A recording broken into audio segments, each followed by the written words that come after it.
ഇന്നത്തെ മെസ്സേജിനെ കുറിച്ച് ഞാൻ ഒരു പ്രാവശ്യം കൂടി എടുത്തു പറഞ്ഞു. അല്പം ശാസ്ത്രീയ വിഷയങ്ങളോട് ചേർന്ന് ഓഡിയോ വിഷ്വൽ മീൻസ് ഉപയോഗിച്ചുകൊണ്ട്, അതായത് നമുക്ക് ദൈവം തന്ന എല്ലാം അതിൻ്റെ നന്മയ്ക്ക് വേണ്ടി ഉപയോഗിച്ചുകൊണ്ട് ഇന്നത് എടുക്കാനാണ് താല്പര്യപ്പെടുന്നത്. 2-3 പ്രധാന കാര്യങ്ങൾ ഇതിനകത്തുണ്ട്. അതുകൊണ്ടാണ് ഇന്ന് ഈ ഒരു വിഷയത്തിലേക്ക് അല്ലെങ്കിൽ ഇങ്ങനെ വരുവാനിടയായത്. ഒന്നാമത്തേത്, വൈറ്റ് സിറ്റി അല്ലെങ്കിൽ വെള്ള നിറമുള്ള ഒരു പട്ടണം കണ്ടു എന്ന് വീണ്ടും ശാസ്ത്രലോകം നാസ റിപ്പോർട്ട് ചെയ്തു. നിങ്ങൾ പ്രൊജക്റ്റ് ചെയ്ത് തുടങ്ങുമ്പം കാണാം, നാസയുടെ ഔദ്യോഗിക നമ്പർ വരെ ആ പ്രൊജക്റ്റ് ചെയ്യുന്ന ഫിഗറിലുണ്ട്. അവർ റിപ്പോർട്ട് ചെയ്തു. 2, കഴിഞ്ഞ ദിവസം ഒരു ന്യൂസ് പേപ്പറിനകത്ത് ഒരു പരസ്യം കണ്ടിരുന്നു. അന്തരീക്ഷത്തിൽ നിന്ന് കുറേ കല്ലുകൾ വന്ന് ഭൂമിയിൽ വീണു തുടങ്ങി. അപ്പോൾ അതിനെക്കുറിച്ച് അവരെഴുതിയിരിക്കുന്നത് ചൊവ്വ എന്ന ഗ്രഹത്തിൽ നിന്നാണ് ആ കല്ലുകൾ വന്നിരിക്കുന്നത് എന്ന് അനുമാനിക്കുന്നു. അല്ലേ, നാസയുടെ അഭിപ്രായം അതാ. ആ കല്ലുകൾ അവിടുന്ന് ആരംഭിച്ചത് ഇപ്പോഴൊന്നുമല്ല, ഒരു 1.5 ലക്ഷം വർഷങ്ങൾക്ക് പുറകിലാണ്. ഈയിടെയങ്ങ് ഇറങ്ങിയതല്ല ചൊവ്വയിൽ നിന്ന്. ഒരു 1.5 ലക്ഷം വർഷങ്ങൾക്ക് പുറകിൽ ആരോ വന്ന് ചൊവ്വയെ തട്ടി. ഏതോ ഒരു ഒരു വാൽനക്ഷത്രം അല്ലെ അതുപോലെ എന്തോ ഒന്ന് വന്ന് ചൊവ്വയെ തട്ടി. അപ്പോൾ അവിടുന്ന് കുറേ കല്ലുകൾ തെറിച്ചു. കഴിഞ്ഞ 1.5 ലക്ഷം വർഷം യാത്ര ചെയ്ത് ഭൂമിയിലെത്തി തുടങ്ങിയത്. ഇനി അടുത്ത 5 കൊല്ലം വന്നുകൊണ്ടിരിക്കും. ഇപ്പം ചെറുത് ഇങ്ങോട്ട് വന്നതേ ഉള്ളൂ. ഇനി ഒരു 5 വർഷം വന്നുകൊണ്ടിരിക്കും. ഈ റിപ്പോർട്ടും കൂടെ കിട്ടിയപ്പോൾ ദൈവവചനം ഇതിനെക്കുറിച്ച് എന്തു പറയുന്നു, നമുക്കിതിനെ എങ്ങനെ മനസ്സിലാക്കാം, ഇതിൻ്റെ മുമ്പിൽ ഇത് ഏത് കാലഘട്ടത്തെ ചിത്രീകരിക്കുന്നു, നാം ഇതിൻ്റെ മുമ്പിൽ എന്തു ചെയ്യണം, ഈ ആശയങ്ങൾ ദൈവം മുമ്പിൽ കൊണ്ടുവരിക എന്നതായിരുന്നു ഇതുകൊണ്ട് അർത്ഥമാക്കിയ ഒന്ന്, അല്ലെങ്കിൽ ഇത് കൊണ്ടുവരാനുള്ള ഒരു കാരണം. രണ്ടാമത്തേത്, ഏഞ്ചലിക്ക സ്വർഗത്തിൽ പോയി വന്നു എന്ന് പറയുന്നതും നരകത്തെക്കുറിച്ച് മറ്റധികം പേര് കൊണ്ടുവന്നിട്ടില്ലാത്ത പേരുകൾ സഹിതമുള്ള, ഞാൻ മുമ്പേ പറഞ്ഞതുപോലെ ആരാന്നൊന്നും ഞാൻ പറയാൻ ആഗ്രഹിക്കുന്നില്ല. എനിക്ക് ഉച്ചരിക്കാൻ അർഹതയുള്ളതിനേക്കാളൊക്കെ വലിയ പേരുകളാണ്. അതുകൊണ്ട് ഞാൻ ആ പേരുകളിലോട്ട് പോകുന്നില്ല. പക്ഷേ നരകത്തിൽ കിടപ്പുണ്ട്. ഇത് നമ്മളെ ഒന്ന് ബോധവാന്മാരാക്കുവാനും ഇതെടുക്കണം എന്നോർത്തു. ഈ കല്ലുകൾ വന്നു എന്ന് പറഞ്ഞത് ചൊവ്വയിൽ നിന്നാണ് എന്നൊന്ന് അസസ് ചെയ്തു. ചൊവ്വയിൽ നിന്നേ കല്ലുകൾ വരത്തുള്ളോ? വെളിപ്പാട് പുസ്തകം പറയുന്നത് അത്തിവൃക്ഷം പെരുങ്കാറ്റുകൊണ്ട് ഉലഞ്ഞ് അതിൻ്റെ ഭൂമിയിലോട്ട് പൊഴിയുന്നത് പോലെ നക്ഷത്രങ്ങൾ ഭൂമിയിലേക്ക് പൊഴിഞ്ഞുകൊണ്ടിരിക്കും. ഇതാണ് വെളിപ്പാട് പുസ്തകം ഈ അന്തിമ ഘട്ടത്തിൽ ഒരു സാഹചര്യത്തെക്കുറിച്ച് പറയുന്നത്. ഒന്നുകൂടെ പറയാം, അത്തിവൃക്ഷം പെരുങ്കാറ്റുകൊണ്ട് ഉലഞ്ഞ്. നമ്മൾ അത്തിവൃക്ഷം നമുക്ക് വലിയ പരിചയമില്ലാത്തതുകൊണ്ട് മാവിൻ മരം എല്ലാവരും കണ്ടിട്ടുണ്ടല്ലോ. നന്നായി മാങ്ങ കായ്ച്ചു നിൽക്കുന്ന ഒരു മാവിൽ ഒരു നല്ല കാറ്റടിക്കുമ്പോൾ ഈ മാങ്ങ എല്ലാം കൂടെ പൊഴിയുന്ന പോലെ ഞാൻ കണ്ടിട്ടുണ്ട്, പലരും കണ്ടിട്ടുണ്ട്. അത്തിവൃക്ഷം പെരുങ്കാറ്റുകൊണ്ട് ഉലഞ്ഞ് അത്തിക്കായ്കൾ താഴോട്ട് വീഴുന്നത് പോലെ നക്ഷത്രങ്ങൾ ചെറു താഴോട്ട് വീഴും. കുറഞ്ഞ പക്ഷം നക്ഷത്രങ്ങളുടെ ഭാഗം എന്നിരിക്കാൻ കാര്യം ഒരു നക്ഷത്രമൊക്കെ ഭൂമിയിലോട്ട് വീഴാൻ ഒക്കുകയില്ല. ഭൂമി തീരെ ചെറുത്, നക്ഷത്രം അതിനേക്കാൾ ഒരുപാടും കൂടെ വലുതുമാണ്. ഇതൊരു ശാസ്ത്രജ്ഞന് വേണ്ടി എഴുതിയതല്ല, ഇത് സാധാരണക്കാരന് വേണ്ടി എഴുതിയതാണ്. അപ്പം സാധാരണക്കാരന് മനസ്സിലാകുന്ന ഭാഷയിലാണ് ഇതിവിടെ വരുന്നത്. ഞാൻ ഒരു കാര്യം പറയാൻ ആഗ്രഹിക്കുന്നു. ഞാൻ രക്ഷിക്കപ്പെട്ടു വരുന്ന സമയത്ത് എന്നെ പ്രചോദിപ്പിച്ച ഒരു ചെറിയ ആശയമുണ്ട്. എൻ്റെ ചെറിയ പ്രായത്തിൽ വേദപുസ്തകത്തെ ശാസ്ത്രം കൊണ്ട് എതിർക്കുന്ന ആളുകളെ കണ്ടിട്ടുണ്ട്. അന്ന് എനിക്ക് 10 വയസ്സ് 11 വയസ്സൊക്കെ ഉള്ളൂ. ശാസ്ത്രീയമായി ദൈവമില്ല എന്ന് ആരണ്ട് കണ്ടുപിടിച്ചു, നരകമില്ലെന്ന് വേറെ ആരണ്ട് കണ്ടുപിടിച്ചു. ഇങ്ങനെയൊക്കെ അങ്ങ് ഈ ചുമ്മാതെ നാട്ടിലെ എന്തോ വാട്ട് യു കോൾ പനമ്പായുടെ വീട്ടിൽ വിവരമില്ലാത്ത മനുഷ്യർ മുറ്റത്ത് കുത്തിയിരുന്ന് ഓരോ വർത്താനം പറഞ്ഞാൽ ഏത് ശാസ്ത്രജ്ഞൻ ഏത് തെളിവ് കൊണ്ട് ഇവിടെ കണ്ടുപിടിച്ചെന്ന് ശാസ്ത്രജ്ഞൻ എന്ന വാക്കിൻ്റെ സ്പെല്ലിംഗ് പോലും അറിയാൻ വയ്യാത്തവനാണ് ഈ പറഞ്ഞു നടക്കുന്നത്. ചുമ്മാ അബദ്ധം പുലമ്പുമായിരുന്നു. പക്ഷേ അത് കേൾക്കുമ്പോൾ ഒട്ടും വിവരമില്ലാത്ത എന്നെപ്പോലുള്ളവർ അയ്യോ അതും ശരിയാണല്ലോ എന്നിങ്ങനെ ഓർക്കുമായിരുന്നു. ആ കാലഘട്ടങ്ങളിൽ ഒന്നിൽ വേദപുസ്തകത്തിൽ നിന്ന് സാമാന്യം നന്നായി പ്രസംഗിക്കാൻ കഴിവുള്ള ഒരു ഉപദേശി എൻ്റെ ജനനസ്ഥലത്തടുത്ത് എൻ്റെ വീടിൻ്റെ അടുക്കൽ പുതുശ്ശേരി എന്ന് പറയുന്ന കൊച്ചി ജംഗ്ഷനിൽ, അങ്ങനെ ഒരു ജംഗ്ഷനൊന്നും ഭൂപടത്തിൽ കണ്ടുപിടിക്കാൻ ഒക്കുകയില്ല, അതിനേക്കാളൊക്കെ ചെറുതാണ്. ആ ജംഗ്ഷനിൽ വന്ന് നിന്ന് മൂലപദാർത്ഥങ്ങൾ കത്തിയഴിയും എന്ന പത്രോസിൻ്റെ ലേഖനത്തിലെ വാക്യത്തെ ആസ്പദിച്ച് ഒരു പ്രസംഗം പറഞ്ഞു. Pastor E.C. മാത്യു ഇന്ന് അദ്ദേഹം അമേരിക്കയിലുണ്ട്.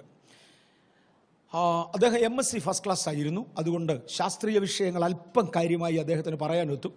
അബോധരായ ഞങ്ങൾക്ക് വലുതായിട്ടൊന്നും മനസ്സിലായില്ലെങ്കിലും. പക്ഷേ അവിടെ തന്നെ വേറൊരു മനുഷ്യരുണ്ടായിരുന്നു, PhD-കാരൻ. അദ്ദേഹത്തിൻ്റെ പേര് ഞാൻ ഉദ്ധരിക്കുന്നില്ല, ഞാൻ റെസ്പെക്റ്റ് ചെയ്യുന്ന ഒരാളാണ്. അദ്ദേഹം എഴുന്നേറ്റ് ചോദിച്ചു, പ്രസംഗിയാരെ നിങ്ങൾ ഈ പറയുന്നതൊക്കെ ശരിയാണോ? ഇത് പറയാൻ നിങ്ങൾ ക്വാളിഫൈഡ് ആണോ? അപ്പം പ്രസംഗിയാരി ചോദിച്ചു, എന്ത് ക്വാളിഫിക്കേഷൻ ഉള്ളവർക്ക് പറയാം? അദ്ദേഹം പറഞ്ഞു ഫിസിക്സിൽ ഒരു BSc എങ്കിലും ഉള്ളവനെ ഇതിനെക്കുറിച്ച് പറയാൻ പറ്റുള്ളൂ. കാര്യം പെന്തിക്കോസ്തുകാർ പള്ളിക്കൂടത്തിൽ പോയതല്ലെന്നൊരു ധാരണയിലാണ് PhD-കാരൻ ഇത് പറഞ്ഞത്. അപ്പോൾ ഇങ്ങനെ ചോദിച്ചു, MSc ഫസ്റ്റ് ക്ലാസ് ഉണ്ടെങ്കിൽ പറയാമോ എന്ന് ചോദിച്ചു. ഇനിയിപ്പോൾ എന്നാ പറയാനാ, പറയാമെന്ന്. എന്നാൽ അവിടെ ഇരുന്ന് കേട്ടോ, ഞാൻ MSc ഫസ്റ്റ് ക്ലാസ്സാന്ന് പറഞ്ഞു. അദ്ദേഹം ചമ്പ്രപ്പൊട്ടിട്ട് മെയിൻ റോഡിലിരുന്നു. വഴക്കുണ്ടാക്കാൻ വേണ്ടി ഇരുന്നതാ, അനുസരിക്കാനിരുന്നതല്ല. രണ്ടായാലും അല്പ മിനിറ്റുകൾക്ക് ശേഷം ആ ഉപദേശി പ്രസംഗം നിർത്തിയേച്ച് ഈ മനുഷ്യനോട് പറഞ്ഞു, നിങ്ങളുടെ ഇടപെടൽ കണ്ടിട്ട് വിദ്യാഭ്യാസമുള്ള ആളാണെന്ന് തോന്നുന്നു. അങ്ങനെ വിദ്യാഭ്യാസമുള്ള ആളാണെങ്കിൽ നമ്മൾ തമ്മിൽ തർക്കിക്കേണ്ടത് റോഡറമ്പിലല്ല, ഞാനിവിടെ ഒരു വീട് വാടകയ്ക്ക് എടുത്തിട്ടുണ്ട്, അങ്ങോട്ട് പോരാ, അവിടെ തർക്കിക്കാമെന്ന് പറഞ്ഞു. ഇദ്ദേഹം തിരിച്ചു ചോദിച്ചു, ഞാൻ സ്കൂൾ വിട്ട് 4 മണിക്ക് വരുന്ന സമയമാണ്, പരസ്യയോഗം നടക്കുന്നത് കണ്ട് ഇരിക്കണമെന്നുള്ളത് വീട്ടിലെ നിർബന്ധമാണ്, അതുകൊണ്ട് ഇരിക്കുകയല്ല നിൽക്കുക, ഇത് കേട്ടതാ. അപ്പോൾ ഇദ്ദേഹം ചോദിച്ചു, PhD-കാരൻ ചോദിച്ചു, വേദപുസ്തകം ശാസ്ത്രീയമായി തെളിയിക്കാൻ താങ്കൾക്ക് കഴിയുമോ എന്ന് ചോദിച്ചു. അദ്ദേഹം പറഞ്ഞു, തെളിയിക്കാം. തെറ്റാന്ന് താങ്കൾക്ക് തെളിയിക്കാമെന്ന് ചോദിച്ചു. മറ്റേ PhD-കാരൻ പറഞ്ഞു തെളിയിക്കാമെന്ന് പറഞ്ഞു. എന്നാൽ നമുക്ക് എപ്പോഴാണെന്ന് ചോദിച്ചു. അവർ ഡേറ്റ് ഫിക്സ് ചെയ്തു. PhD-കാരന് സ്വന്തം പ്രിന്റിംഗ് പ്രസ്സും ഒക്കെ ഉണ്ടായിരുന്നു. അദ്ദേഹം നോട്ടീസ് അടിച്ച് പബ്ലിഷ് ചെയ്തു, ഇന്ന ദിവസം ഇത്രാം തീയതി ഇന്ന സമയത്ത് ഇന്ന സ്ഥലത്ത് വെച്ച്, അതായത് ഉപദേശി വാടകയ്ക്ക് എടുത്തിരിക്കുന്ന വീട്ടിൽ, ഞങ്ങളുടെ നാട്ടിലെ ആദ്യത്തെ പെന്തക്കോസ്ത് ഫെയ്ത്തുമായിട്ട് പിന്നെ മാറിയതാ, അവിടെ വെച്ച് വേദപുസ്തകം ശാസ്ത്രീയമല്ല എന്ന് ഞാൻ തെളിയിക്കുന്നു എന്ന് പറഞ്ഞൊരു നോട്ടീസ് അടിച്ചു. ഞാനും അത് കേൾക്കാൻ വീട്ടിൽ നിന്ന് അനുവാദം കിട്ടിയത് കൊണ്ട് പോയി. എൻ്റെ ആയുസ്സിലാദ്യമായി കളർ ചോക്ക് ഞാൻ കാണുന്നത് അവിടെ വെച്ചാൽ. അതിനു മുമ്പേ വെള്ളച്ചോക്ക് മാത്രമേ കണ്ടിട്ടുള്ളൂ. ഒരു ബ്ലാക്ക് ബോർഡും 2-3 കളറിലുള്ള കളർ ചോക്കുകളും ഹാജരാക്കി. റഫറിയായി ഒരു അക്രൈസ്തവനെ വെച്ചു, വിദ്യാഭ്യാസമുള്ള ഒരു മനുഷ്യൻ. എന്നിട്ട് അന്യോന്യം ചോദ്യങ്ങൾ ആരംഭിച്ചു. ഒന്നാമത്തെ ചോദ്യം ചോദിച്ചത്, സൂര്യൻ കിഴക്കുതിച്ച് പടിഞ്ഞാറ് അസ്തമിക്കും എന്ന് ബൈബിൾ പഠിപ്പിക്കുന്നു. അതിൻ പ്രകാരം സൂര്യനാണ് കറങ്ങുന്നത്, ഭൂമിയല്ല. പക്ഷെ ഇന്നത്തെ നിഗമനത്തിൽ കറങ്ങുന്നത് ഭൂമിയാണ്, സൂര്യനല്ല. തനിക്ക് എന്തു പറയാനുണ്ടെന്ന് ചോദിച്ചു. ഇരുവരും സമവാക്യങ്ങൾ ബോർഡിൽ എഴുതുന്നത് കണ്ടു, വ്യത്യസ്ത കളറിൽ. എനിക്കതിൽ കൂടുതൽ ഒന്നും മനസ്സിലായില്ല. പല കളറിലുള്ള ചോക്ക് കൊണ്ട് പല സമവാക്യങ്ങൾ എഴുതി. എനിക്ക് അത്രയും മാത്രം അറിയാം. അവസാനം റഫറി പറഞ്ഞു, ഒരു ശാസ്ത്രജ്ഞനോട് സംസാരിക്കുന്നെങ്കിൽ ഭൂമി കറങ്ങുന്നു എന്ന് പറയണം, സാധാരണക്കാരനോട് പറയുന്നെങ്കിൽ സൂര്യൻ കറങ്ങുന്നു എന്ന് പറഞ്ഞാൽ മതി. കാര്യം റിലേറ്റീവിൽ ഇത് രണ്ടും ഒന്നാണ്. ഇങ്ങനെ പറഞ്ഞാലും അങ്ങനെ പറഞ്ഞാലും റിലേറ്റീവ് തിയറി അനുസരിച്ച് സംഗതി ഒന്നാണ്. റിലേറ്റീവ് തിയറി കണ്ടുപിടിക്കുന്നതിന് മുൻപാണ് ബൈബിൾ എഴുതിയതെങ്കിലും ആ തത്വം ഇതിനകത്തുണ്ട്, ഇതൊന്നാണ്. ഇങ്ങനെ 2-3 ചോദ്യങ്ങൾ. ശാസ്ത്രജ്ഞനോട് സംസാരിക്കണമെങ്കിൽ ഒരു ഭാഷ, സാധാരണക്കാരനോട് സംസാരിക്കണമെങ്കിൽ വേറൊരു ഭാഷ. സാധാരണക്കാരനോട് സംസാരിക്കുന്ന വേദപുസ്തക ഭാഷയിൽ നമുക്ക് മനസ്സിലാകാവുന്നത് ശാസ്ത്രവുമായി കണക്ട് ചെയ്താൽ യാതൊരു തെറ്റുമില്ല എന്ന് ഓർപ്പിച്ചുകൊണ്ട് ഞാൻ കാര്യങ്ങളിലേക്ക് ഇറങ്ങാൻ പോവാം. ഈ ചന്ദ്രനിൽ നിന്ന് ചൊവ്വയിൽ നിന്നാണോ ഈ കല്ലുകൾ തെറിക്കുന്നത് എന്നതിനെക്കുറിച്ച് നല്ല ഞാൻ പറഞ്ഞത്. ആണെന്നോ അല്ലെന്നോ തീർത്തു പറയാൻ ഒക്കത്തില്ല. കാര്യം നാസയുടെ തന്നെ ചില സൈറ്റുകൾ കണ്ടിട്ട് ചൊവ്വയുടെ കല്ലുകളോട് സാമ്യമുള്ള കല്ലുകൾ എന്ന് മാത്രമേ പറയാൻ പറ്റത്തുള്ളൂ. വ്യാഴത്തിനും ചൊവ്വയ്ക്കും ഇടയ്ക്ക് ഒരു വലിയ ലെയർ പാറക്കൂട്ടങ്ങൾ തന്നെ ഉണ്ട് എന്ന് ഇന്ന് കണ്ടുപിടിച്ചിട്ടുണ്ട്. ഞാനിവിടെ ഒന്നുമല്ല വരാൻ ആഗ്രഹിക്കുന്നത്, ഒരേ ഡിസൈനറാണ് ഈ പ്രപഞ്ചത്തെ ഡിസൈൻ ചെയ്തത്. അതുകൊണ്ട് ഏത് ഗോളത്തിൽ പോയാലും ഏത് ഉപഗ്രഹത്തിൽ പോയാലും എല്ലാത്തിൻ്റെയും ഡിസൈൻ ഒരുപോലെ ഇരിക്കും. സകലതിൻ്റെയും ഡിസൈൻ ഒരുപോലെ ഇരിക്കും. ഒരു ഡിസൈനർ ഇത് ഡിസൈൻ ചെയ്യുന്നുവെങ്കിൽ അദ്ദേഹത്തിൻ്റെ ഡിസൈനിൽ എവിടെ പോയാലും എല്ലാം ഒരുപോലെ ഇരിക്കും. സൗരയൂഥത്തിൽ, പ്രപഞ്ചത്തിൽ ഒരു സെൻട്രൽ പോയിന്റിൻ്റെ വട്ടത്തിൽ കറങ്ങുന്ന ഒരുപാട് ഗ്രഹങ്ങളോ ഗോളങ്ങളോ നക്ഷത്രങ്ങളോ ഉപഗ്രഹങ്ങളോ കോമറ്റല്ല ഒക്കെ ഇങ്ങനെ കണ്ടുകൊണ്ടിരിക്കും. ഇവ ലോക സൃഷ്ടി മുതൽ ദൈവത്തിൻ്റെ സൃഷ്ടിയുടെ ബേസിസ് ആണ് എന്ന് ഞാൻ ഒരു പ്രാവശ്യം ഇവിടെ എടുത്തു പറഞ്ഞു. 1 മണിക്കൂർ കൊണ്ട് ഞാനിത് നിർത്തുകയും ചെയ്യാൻ ആഗ്രഹിക്കുന്നു. മോനെ, നമുക്ക് പ്രൊജക്ഷൻ സ്റ്റാർട്ട് ചെയ്യാം. ഒന്നാമത്തെ ആറ്റമിൽ ഞാൻ ആരംഭിക്കാൻ പോവാം. ആറ്റത്തിൻ്റെ ഘടകം മുതൽ നിങ്ങളുടെ മുമ്പിൽ ഈ കാണുന്ന പ്രൊജക്ഷൻ 2 സൈഡിൽ നോക്കുന്നവർക്ക് കാണാം. 2 ആറ്റങ്ങളെയാണ് അവിടെ കാണിച്ചിരിക്കുന്നത്. ആറ്റം എന്ന് പറഞ്ഞാൽ എന്നാന്ന് പറയാം. ഞാൻ ശാസ്ത്രീയ പ്രസംഗത്തിനല്ല നിൽക്കുന്നത്, വേദപുസ്തകത്തിലോട്ട് ഇറങ്ങാൻ പോവാണ്. പക്ഷെ നമുക്ക് മനസ്സിലാകുന്ന ആഴത്തിൽ ആരംഭം മുതൽ നമ്മൾ തുടങ്ങുക. അവിടെ കാണുന്ന 2 ആറ്റമുകളുടെ ഘടന കാണാം. ആറ്റം എന്ന വാക്കിൻ്റെ അർത്ഥം ഇനി വിഭജിക്കാൻ കഴിയാത്തതെന്നാണ്. ശാസ്ത്രത്തിൻ്റെ പണ്ടൊരു കാലത്തെ ചിന്തയിൽ ഏറ്റവും ചെറിയ ഘടകം മോളിക്യൂളായിരുന്നു. ഇനി മോളിക്യൂളിനെ വിഭജിക്കാൻ ഒക്കത്തില്ലെന്ന് കരുതിയിരുന്നെങ്കിലും അടുത്ത ശാസ്ത്രീയ സംരംഭത്തിൽ ഡോണ്ട് കം നൗ അടുത്ത ശാസ്ത്രീയ സംരംഭത്തിൽ മോളിക്യൂളിനെ വിഭജിക്കാമെന്നും അതിനെ ആറ്റമായി വേർതിരിക്കാമെന്നും ഇനി ഇതിനെ വിഭജിക്കാൻ പറ്റത്തില്ലെന്നും പറഞ്ഞാണ് വിച്ച് കനോട്ട് ബി കട്ട് എന്ന അർത്ഥം വരുന്ന ആറ്റം എന്ന വാക്ക് അതിന് കൊടുത്തത്. ഇനി ഡിസൈനിനെ കുറിച്ച് ഞാൻ പറഞ്ഞപ്പോൾ നമ്മൾ ഒത്തിരി മനസ്സിലാക്കേണ്ട കാര്യമുണ്ട്. അതുകൊണ്ടാണ് ഈ രണ്ടാറ്റം കാണിച്ചത്. വലത്തുവശത്ത് താഴെയായിട്ട് കാണുന്ന ആ ആറ്റത്തിൻ്റെ നടുക്കൊരു ന്യൂക്ലിയസ് ഉണ്ട്. പ്രോട്ടോണും ന്യൂട്രോണും ചേർന്നതാണ് അതിൻ്റെ ന്യൂക്ലിയസ്. ആ ന്യൂക്ലിയസിൻ്റെ വട്ടത്തിൽ തേണ്ട കുറച്ച് ഇലക്ട്രോണുകൾ കാണാം. അതിനെ വിഭജിക്കാമെന്ന് പിന്നെ കണ്ടുപിടിച്ചു. ഒക്കത്തില്ലെന്ന് പറഞ്ഞാൽ ശാസ്ത്രം പിന്നെയും പുരോഗമിച്ചു. ശാസ്ത്രം ഇങ്ങനെ വളർന്നുകൊണ്ടിരിക്കുക. പണ്ട് കണ്ടുപിടിച്ച തെറ്റാന്ന് തെളിയിക്കുമ്പോൾ അവനും PhD കിട്ടും. അങ്ങനെ പോവാം. ഇന്ന് വലത്തുവശത്ത് കാണുന്നത് ആ ആറ്റത്തിൻ്റെ ഇലക്ട്രോണുകൾ ഏറെക്കുറെ സർക്കുലർ ഷേപ്പിൽ കറങ്ങുന്നതാണ്. ഇടത്തുവശത്ത് കാണുന്ന ആറ്റത്തിൻ്റെ ഇലക്ട്രോണുകൾ എലിപ്റ്റിക്കൽ ഷേപ്പിൽ ഒരു കോഴിമുട്ടയുടെ ആകൃതിയിൽ കറങ്ങുന്നതാണ്. ഇത് തന്നെ മനുഷ്യ സ്വഭാവം. രണ്ട് തരത്തിലുള്ള മനുഷ്യരുണ്ട്. ഒന്ന് സർക്കുലർ രൂപത്തിൽ കറങ്ങും. ഇന്ന് നമ്മൾ കാണുന്ന ഇലക്ട്രിസിറ്റി, നമ്മൾ ഉപയോഗിക്കുന്ന ഇലക്ട്രിസിറ്റി ഉപയോഗിക്കുന്നത് ഈ ആറ്റമിൻ്റെ മൂവ്മെൻ്റ് കൊണ്ടാണ്. ഈ ആറ്റത്തെ ഈ ഇലക്ട്രോണിനെ ഒരാറ്റത്തിൽ നിന്ന് പറിച്ച് അടുത്ത ആറ്റത്തിലേക്കും അവിടുന്ന് പറിച്ച് അതിൻ്റെ അടുത്ത ആറ്റത്തിലേക്കും കൊടുക്കാമെങ്കിൽ ഒരു എനർജി രൂപീകരിക്കപ്പെടും. അതാണ് ഇലക്ട്രിസിറ്റി. ഇലക്ട്രിക് കറണ്ട് എന്ന് പറയുന്ന സാധനം അതാണ് ഈ ഇതിനെ ഓടിക്കുക. പക്ഷേ വലത്തുവശത്തിരിക്കുന്ന ആറ്റത്തിൽ നിന്ന് ഒരു ഇലക്ട്രോൺ എടുക്കാൻ ആരെയും കൊണ്ട് നോക്കില്ല. അത് സെൻട്രൽ ന്യൂക്ലിയസിനോട് പിടിപ്പിക്കപ്പെട്ട ആറ്റമാണ്. ഒരു റബ്ബറിൻ്റെയോ പേപ്പറിൻ്റെയോ തടിയുടെയോ ആറ്റം അതുപോലിരിക്കും. അതേക്കൂടി ഇലക്ട്രിസിറ്റി പാസ് ചെയ്യാൻ ഒക്കത്തില്ല. ചില വിശ്വസ്തതയുള്ള മനുഷ്യരും അതുപോലെ. അവർ പറഞ്ഞതാണ്. അവരൊരു തീരുമാനം എടുത്തതാണ്. അവരാത്മാർത്ഥതയിൽ പറ്റി നിന്നതാണ്. മരണം നമ്മെ തമ്മിൽ വേർപിരിക്കുന്നത് വരെ യാതൊരു കാരണത്താലും വേർപിരികയില്ലെന്ന് വിവാഹവേദിയിൽ സത്യപ്രതിജ്ഞ ചെയ്താൽ പാലിക്കുന്നവരാ. ഞാൻ ഈ സഭയിൽ ദൈവത്തെ ആരാധിക്കാൻ തീരുമാനിക്കുന്നു എന്ന് പറഞ്ഞാൽ കാലു ആരാധവരാ. ഒന്നാം ടൈപ്പ് ഓഫ് ആറ്റം വലത്തുവശത്ത് അടിയിൽ കാണുന്നത് ദൈവസൃഷ്ടിയിലുണ്ട്. പക്ഷെ ദൈവസൃഷ്ടി തന്നെ മറ്റേതുമുണ്ട്. മറ്റേ ആറ്റം ഇടത്തുവശത്ത് മേളിൽ കാണുന്നത്.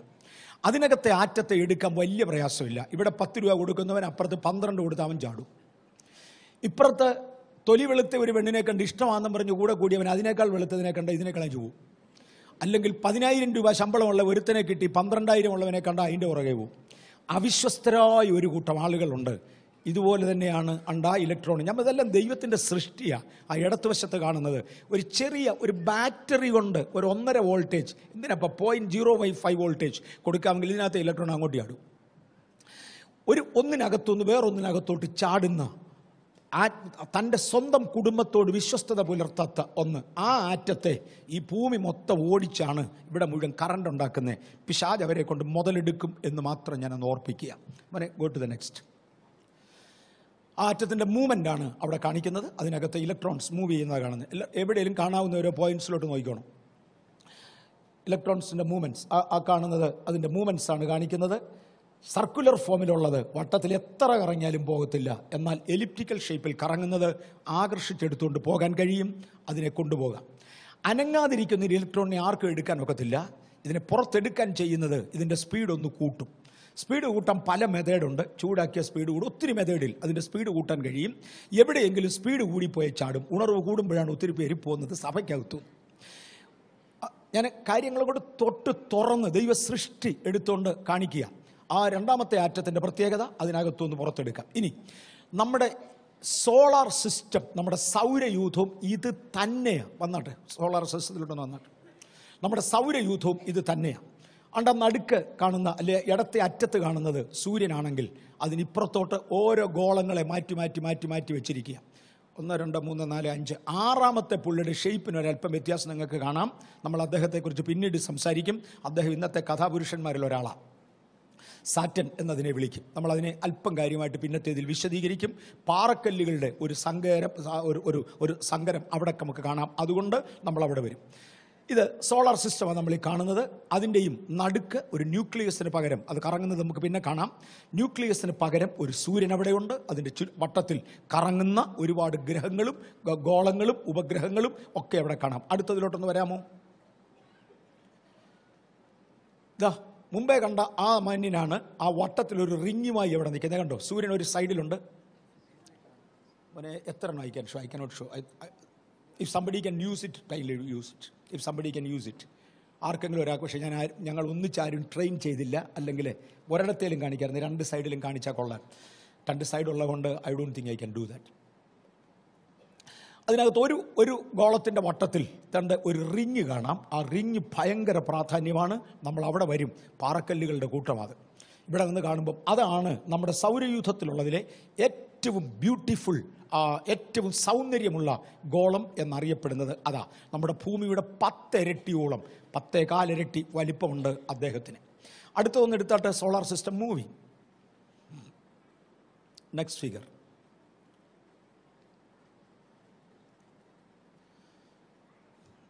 ഇതും സോളാർ സിസ്റ്റം തന്നെയാണ്.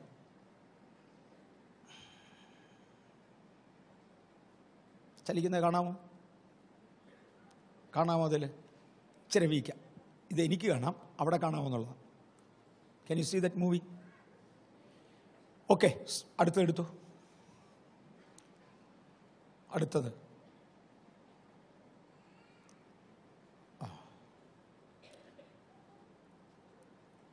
സൂര്യന് വട്ടത്തിൽ നമ്മുടെ ഗ്രഹങ്ങൾ സഞ്ചരിക്കുന്ന ആ ഒരു പാതയാണ് കാണിച്ചിരിക്കുന്നത്. പല പ്ലെയിനുകളിൽ അതെടുത്ത് കാണിക്കുന്നു എന്ന് മാത്രം. മൂവി എന്ന് ഇപ്പോൾ കാണാമോ?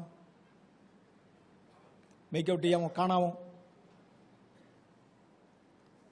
കാണാമോ അതോ ഇല്ലേ? ഏബിൾ. ഓക്കെ, ഇത് സൂര്യന് ചുറ്റും കറങ്ങിക്കൊണ്ടിരിക്കുക. ഞാൻ പറഞ്ഞു, നമ്മുടെ സൂര്യൻ്റെ വലിപ്പം നമ്മൾ ഇന്ന് ഇരിക്കുന്ന ഈ ഭൂമിയുടെ 1,30,000 ഇരട്ടിയാണ്. നമ്മളിരിക്കുന്ന ഈ ഭൂമിയുടെ 1,30,000 ഇരട്ടി വലിപ്പമാണ് ഭൂമിക്കുള്ളത്, സൂര്യനുള്ളത്. അത്രയും വലിപ്പമുള്ള സൂര്യൻ്റെ ചുറ്റും ഇവർ കറങ്ങുക. ഈ സൂര്യൻ തന്നെ നമ്മുടെ ഗാലക്സിയിൽ അതിൻ്റെ സെൻറ്ററിനെ വട്ടമിട്ട് കറങ്ങിക്കൊണ്ടിരിക്കുക. നമ്മുടെ ഗാലക്സിയിൽ ഈ സൂര്യൻ ഒന്ന് കറങ്ങി വരാൻ എത്ര വർഷം എടുക്കുമെന്ന് ആർക്കെങ്കിലും അറിയാവോ? 250 ലക്ഷം വർഷം എടുക്കും അതൊന്ന് കറങ്ങി വരാൻ. എന്ന് പറഞ്ഞാൽ ഗാലക്സിയുടെ വലിപ്പം അത്രയുമാണ്. നമ്മുടെ ഭൂമി സൂര്യന് ചുറ്റും ഒന്ന് കറങ്ങാൻ 1 വർഷം മതി, 365 ദിവസം മതി. ഭൂമി സ്വന്തം അച്ചുതണ്ടിൽ കറങ്ങാനായിട്ട് 24 മണിക്കൂർ മതി. എന്നാൽ സൂര്യൻ ഗാലക്സിയുടെ വട്ടം ഒന്ന് കറങ്ങി വരുവാൻ, അതും കറങ്ങുക, ഒന്ന് ഇൻഡിപെൻഡൻ്റ് അല്ല. ഐ ആം ഇൻഡിപെൻഡൻ്റ് എന്നൊക്കെ പറയുന്ന കുഞ്ഞ് ചുമ്മാതാ. ഇൻഡിപെൻഡൻ്റ് എന്നൊരു സൂത്രം ഭൂമിയിലില്ല, അങ്ങനെ ഒരാളില്ല. എല്ലാം ഒന്നിനോടൊന്ന് റിലേറ്റഡാണ്, അങ്ങോട്ടും ഇങ്ങോട്ടും ആശ്രയിച്ച് കറങ്ങുന്നതാണ്. ഞാൻ പറഞ്ഞ ഒരുപാട് ആശയങ്ങൾ ശാസ്ത്രീയ രൂപത്തിലും കൂടെ കൊണ്ടുവരാനാണ് ഞാൻ ആഗ്രഹിക്കുന്നത്. It is A same designer who designed. നമ്മുടെ സൂര്യൻ നമ്മുടെ ഗാലക്സിക്ക് ഒന്ന് കറങ്ങി വരാൻ 250 കോടി വർഷങ്ങളെടുക്കും. അത്രയും ദൂരമുണ്ട് നമ്മുടെ ഗാലക്സിക്ക്. പോട്ടെ, അടുത്തതെടുക്കാം. Galaxy moving you have over. അടുത്തതാണെങ്കിൽ നമുക്ക് യൂണിവേഴ്സിലേക്ക് പോകാം. നമ്മുടെ പ്രപഞ്ചമെന്ന് പറഞ്ഞാൽ എന്തുവാ? പ്രപഞ്ചത്തെ സൃഷ്ടിച്ചത് യോ എന്നൊക്കെ പറയുമ്പോൾ നമ്മൾ പയ്യോ അടക്കാണ് നമ്മുടെ ഗാലക്സി മാത്രമാണ് കേട്ടോ. അത് നമ്മുടെ ഗാലക്സിയാണ്. നമ്മുടെ ഗാലക്സിക്കകത്ത് ആ നടുക്കൊരു കുറച്ച് പ്രകാശം കാണാം. പിന്നെ ഇങ്ങോട്ട് അതിൻ്റെ കറക്റ്റ് ഷേപ്പ് ഇതൊന്നുമല്ല, ഏറെക്കുറെ ഒരു സ്റ്റാർ ഫിഷിൻ്റെ രൂപമുണ്ട് ഗാലക്സിക്ക്. അതിനകത്ത് സെൻട്രലി കോൺസെൻട്രേറ്റഡ് ഏരിയ മാത്രമായി എടുത്തത് ഞാൻ മുമ്പേ പറഞ്ഞായിരുന്നു. 1,00,000 കോടി വർഷങ്ങൾ കൊണ്ടാണ് പ്രകാശം ഒരറ്റത്തു നിന്ന് വേറൊരറ്റത്ത് ചെല്ലുന്നതെന്ന് പറഞ്ഞത്. ഈ സെൻട്രലി കോൺസെൻട്രേറ്റഡ് ഏരിയയുടെ കാര്യമാണ്. അതിൻ്റെ വെളിയിലോട്ട് ചില ബാറുകൾ പോലെ നീണ്ടു നിൽക്കുന്നതുണ്ട് സ്റ്റാർ ഫിഷിൻ്റെ ആകൃതിയിൽ. വിട്, ആ പുള്ളി ഇതിൻ്റെ കൂട്ടത്തിൽ കൂട്ടണ്ട, അത് ഇതിനേക്കാളൊക്കെ അകലെയാണ്. അടുത്തതിലോട്ട് പോയാട്ട് മതി. നമ്മുടെ പ്രപഞ്ചത്തിൻ്റെ ഏറെക്കുറെ ഒരു ഷേപ്പ് ഒരു ആംഗിളിൽ കട്ട് ചെയ്ത് ഇവിടെ കിട്ടും. 1 Galaxy, 2 Galaxy, 3 Galaxy, 10 Galaxy, 20 Galaxy, 1000 Galaxy, എത്ര ഉണ്ടെന്നൊന്നും ആർക്കും അറിയാൻ വയ്യ. കണ്ടുപിടിക്കപ്പെട്ടത് അങ്ങ് കിടക്കുക. 1 ഗാലക്സിയുടെ ചരിത്രമാണ് ഞാൻ പറഞ്ഞത്. 1 കോടി വർഷം കൊണ്ട് പ്രകാശം ഇവിടുന്ന് അപ്പുറത്തോട്ട് ചെല്ലത്തുള്ളൂ. നമ്മുടെ ചുറ്റും കിടക്കുന്ന ഒരു 50 ഗാലക്സികളെ ഒരുമിച്ച് ചേർത്ത് ഒരു ലോക്കൽ റീജിയൻ എന്നാണ് ശാസ്ത്രജ്ഞന്മാർ വിളിക്കുന്നത്. ആ ലോക്കൽ റീജിയനിൽ ഏറെക്കുറെ 4000 കോടി പ്രകാശ വർഷം കൊണ്ട് മാത്രമേ പ്രകാശം ഒരറ്റത്തുനിന്ന് അങ്ങേയറ്റത്ത് ചെല്ലത്തുള്ളൂ. നമ്മൾ ഇന്ന് ലഭിക്കുന്ന വാഹനങ്ങളിൽ ഒരു 1.5 മാക്ക് ഒക്കെ ഉള്ള, നോട്ട് എക്സാക്ട്ലി 1.3 ഓട്, 1000 മൈൽ വേഗതയിൽ 1 മണിക്കൂർ വീതം സഞ്ചരിച്ചാൽ 584 കോടി തലമുറകൾ കഴിഞ്ഞേ നമ്മളിതിൻ്റെ അപ്പുറത്തെത്തത്തുള്ളൂ. ഈ ലോക്കൽ ഏരിയയുടെ, നമ്മൾ അത്രയും ചെറുതാന്ന് കാണിക്കാൻ വേണ്ടിയാണ് ഞാനിത് പറഞ്ഞുകൊണ്ട് വരുന്നത്. ഈ ലോക്കൽ ഏരിയയുടെ അപ്പുറത്ത് നമുക്ക് പോകണമെങ്കിൽ മണിക്കൂറിൽ 1000 മൈൽ വേഗതയിൽ യാത്ര ചെയ്താൽ, ഇത് എളുപ്പമല്ല, യാത്ര ചെയ്താൽ 584 കോടി തലമുറകൾ കഴിഞ്ഞേ ചെല്ലത്തുള്ളൂ. ഭൂമി ഉണ്ടായേ പിന്നെ അത്രയും തലമുറകൾ വന്നിട്ടില്ല. ദൈവമേ, എൻ്റെ 1000 സംവത്സരം അങ്ങേക്ക് ഒരു ദിവസം പോലെയും അത്രയൊന്നും ഇല്ല കർത്താവേ. രാത്രിയിലെ ഒരു യാമം പോലെയും മാത്രം ഇരിക്കുന്നു കർത്താവേ. മനുഷ്യനെ അങ്ങ് ഓർക്കേണ്ടതിന് അവന് എന്ത്? മനുഷ്യപുത്രനെ നീ ഓർക്കേണ്ടതിന് അവനൊന്നുമില്ല. ഞങ്ങളാകെ നിസ്സാരന്മാരാ. നമ്മൾ ഇത്രേ ഉള്ളൂ. പ്രപഞ്ചത്തിൻ്റെ ഏറെക്കുറെ ഒരു ശൈലിയാണ് അവിടെ, ഒരു രൂപമാണ് അവിടെ കാണിച്ചിരിക്കുന്നത്. ഇതിനെ ഒരുപാട് പ്ലെയിനുകളിൽ മുറിക്കാം എന്ന് പറഞ്ഞാൽ, ഈ ഇരിക്കുന്ന പാത്രത്തെ എനിക്ക് നേരെ ഇങ്ങനെ കട്ട് ചെയ്യാം, ക്രോസ് സെക്ഷൻ കാണാം, ഇങ്ങനെ കട്ട് ചെയ്യാം, ഇങ്ങനെ കട്ട് ചെയ്യാം, പല പ്ലെയിനുകളിൽ ഇതിനെ മുറിക്കാം. ഇതിലെ ഒരു പ്ലെയിനിൽ മുറിച്ചിരിക്കുന്നതാണ് ആ കാണുന്നത്. ഇനി വേറൊരു പ്ലെയിനിൽ മുറിച്ചാൽ വടക്ക് വശത്തോട്ട് ഒരു ശൂന്യത നീണ്ടുപോകുന്നത് കാണാം. ഞാൻ അവിടെ തിരിച്ചു വരും. ഇപ്പോഴേ നമുക്കൊരല്പസമയം കൂടെ ഇതിനകത്ത് തന്നെ പോകാം. ഇതിനടുത്തത് ഇനി നമുക്ക് സാറ്റൻ എന്ന് പറയുന്ന ആ ഗ്രഹത്തെ കാണാം. ഏറ്റവും മനോഹരനായ ഗ്രഹം ഒന്നെടുത്താട്ടെ. ഇവിടെ ഞാൻ തുടങ്ങുന്നത് കല്ല് പോകുന്നതിന്, അതാണ് സാറ്റൻ. അതിൻ്റെ വട്ടത്തിൽ തേണ്ട റിങ് ആഫ്റ്റർ റിങ് ഇരിക്കുന്നത് കാണുന്നുണ്ടല്ലോ.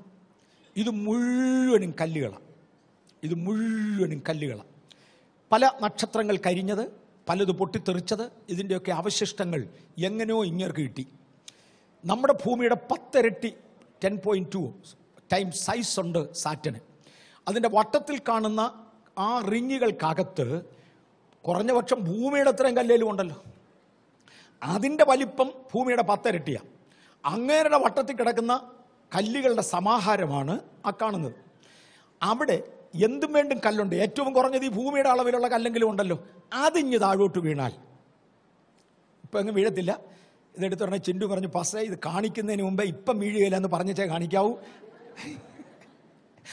അതിൽ പിള്ളേർ കരയരുതെന്ന്. അതുകൊണ്ട് ഇപ്പം വീഴത്തില്ലെന്ന് പറഞ്ഞേച്ചാവും. എനിക്കറിയാം വയ്യ കുഞ്ഞുങ്ങളെ, തമ്പുരാൻ പറയുമ്പോഴേ ആകത്തുള്ളൂ, അതുവരെ ആകത്തില്ല. പറഞ്ഞ് കഴിയുമ്പോൾ നക്ഷത്രങ്ങൾ താഴോട്ട് പൊഴിയാൻ, നക്ഷത്രം വരെയൊന്നും പോകണ്ട, ഇവിടെ ഉള്ളതിൻ്റെ ചരിത്രമാണ് ഞാൻ ഈ തൊടുന്നത്.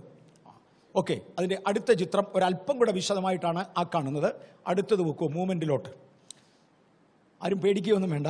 അതിനകത്തെ കല്ലുകളെ ഒന്ന് ഇച്ചിരി കൂടെ അടുത്ത് കാണുമ്പോൾ, ഫോക്കസ് ചെയ്യുമ്പോൾ ആ കല്ല് ഇച്ചിരി കൂടെ വലുതായിട്ട് നമുക്കൊന്ന് കാണാൻ കഴിയും.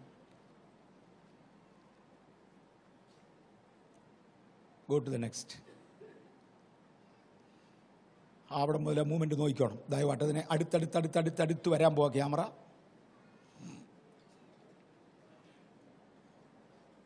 Keep going. ക്യാമറ കുറച്ചുകൂടെ അടുത്ത് വരുമ്പോൾ ഇപ്പം തന്നെ അതിനകത്തെ വലിയ കല്ലുകൾ കണ്ടോ? വലിയ കല്ലുകൾ കാണാമോ? അതിനകത്ത് വലിയ കല്ലും ചെറിയ കല്ലുകളും കാണാമോ? Keep moving. ശ്രദ്ധിച്ച് നോക്കിക്കോണത്. കാര്യം നമുക്ക് ക്ലാരിറ്റി കുറവായതുകൊണ്ട് വീണ്ടും ക്യാമറ വേറൊരു ആംഗിളിൽ നിന്ന് അടുപ്പിച്ച് കൊണ്ടുവരിക. നോക്കൂ, അണ്ടണ്ടാ വരുന്നതാ കല്ല്. കാണാമോ? ഇത് ബാഹ്യാകാശത്തിൽ യുഗങ്ങളായി കറങ്ങിക്കൊണ്ടിരിക്കുക. എവിടെയെങ്കിലും ഒരു സ്ലൈറ്റസ്റ്റ് ഇംബാലൻസ്, മുമ്പേ ഞാൻ പറഞ്ഞതുപോലെ ഒരു ഇലക്ട്രോണെ പുറത്തെടുക്കുന്നത് പോലെ ഒരല്പം ഇംബാലൻസ് ഈ അന്തരീക്ഷത്തിൽ എവിടെയെങ്കിലും സംഭവിച്ചാൽ, വേറൊരു ഭാഷയിൽ തെറിക്കടാന്ന് തമ്പുരാൻ പറയുമ്പോൾ തെറിക്കാൻ ആവശ്യമുള്ളത് കരുതി അതിനെ സൃഷ്ടിച്ചതാണ്ട്. കണ്ടു? Is it visible dare? Camera അടുത്തടുത്ത് ഫോക്കസ് ചെയ്യുമ്പോൾ ഓരോ ആംഗിളിൽ നിന്ന് കാണുന്നതാണ്. ഇതിനകത്ത് ഏറ്റവും കുറഞ്ഞത് 200 ടൺ ഭാരമുള്ള കല്ലുകളുണ്ട്. ഏറ്റവും ചെറുത് വെറും ഡസ്റ്റാണ്, വെറും ധൂളി, പൊടിയും പറക്കുന്നുണ്ട്. ദൈവത്തിന് ധൂളിയും 200 ടൺ ഭാരമുള്ള കല്ലും തമ്മിൽ വലിയ വ്യത്യാസമൊന്നുമില്ല. നമ്മൾ ഇപ്പോഴീ പറയുന്ന 200 ടൺ ഭാരം എന്നൊക്കെ പറയുന്ന ഒരു അസസ്മെൻറ്റാണ്. അവിടെങ്കിലും ചെന്ന് അരി എടുത്ത് തൂക്കിയേച്ചൊന്നും പറയുന്നതല്ല, ഒരു അസസ്മെൻറ്റാണ്. അല്പം കൂടിയെന്നും വരാം, ചില കുറഞ്ഞെന്നും വരാം. എന്നാൽ അടുത്തതിനകത്ത് പോകാം. സാറ്റൻ്റെ ലാസ്റ്റ് ഓഫ് സാറ്റൻ.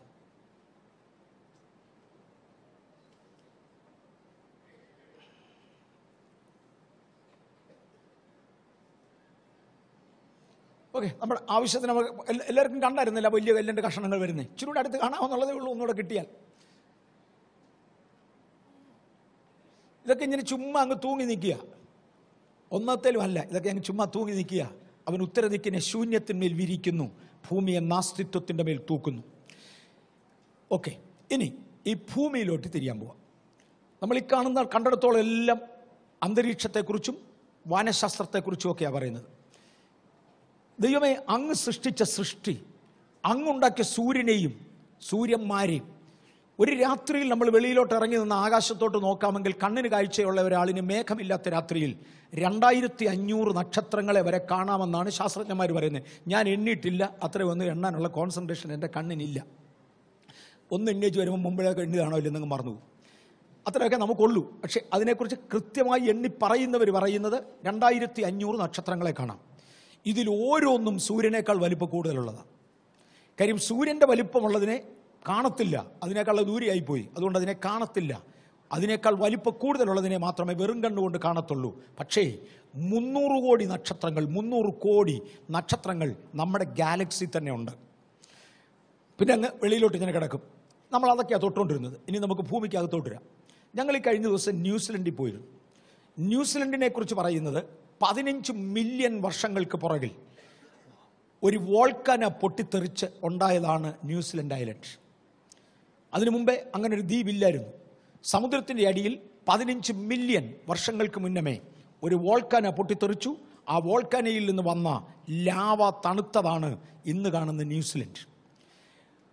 14 മില്യൺ വർഷങ്ങൾക്ക് മുമ്പേ രണ്ടാമതൊന്ന് പൊട്ടി. ന്യൂസിലൻഡിൻ്റെ വലിപ്പം വർദ്ധിച്ചു.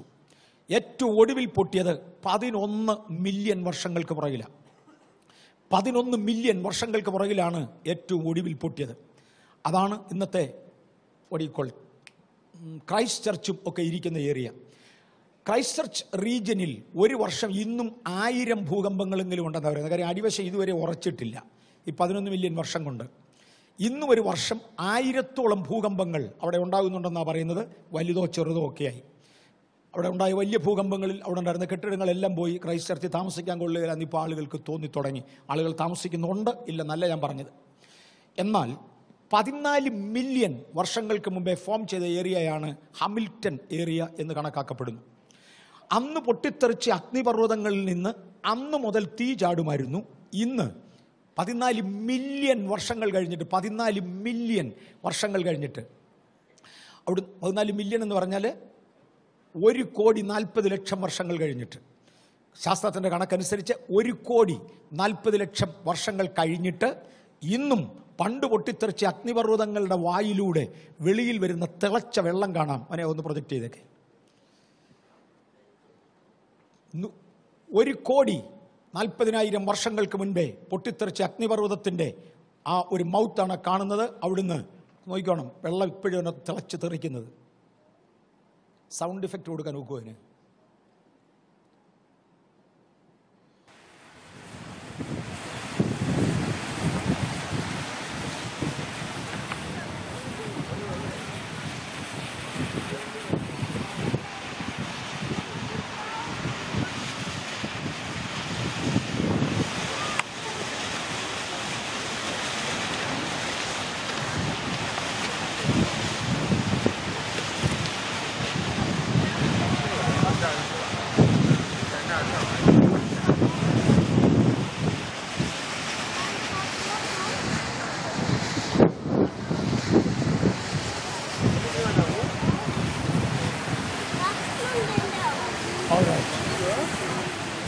ഒരു കോടി 40 ലക്ഷം വർഷങ്ങൾക്ക് മുന്നമേ വോൾക്കാന പൊട്ടിയതിൻ്റെ മൗത്തിലൂടെ ഇന്ന് തെറിച്ചുകൊണ്ടിരിക്കുന്ന വെള്ളമാ നിങ്ങളെ കാണുന്നത്.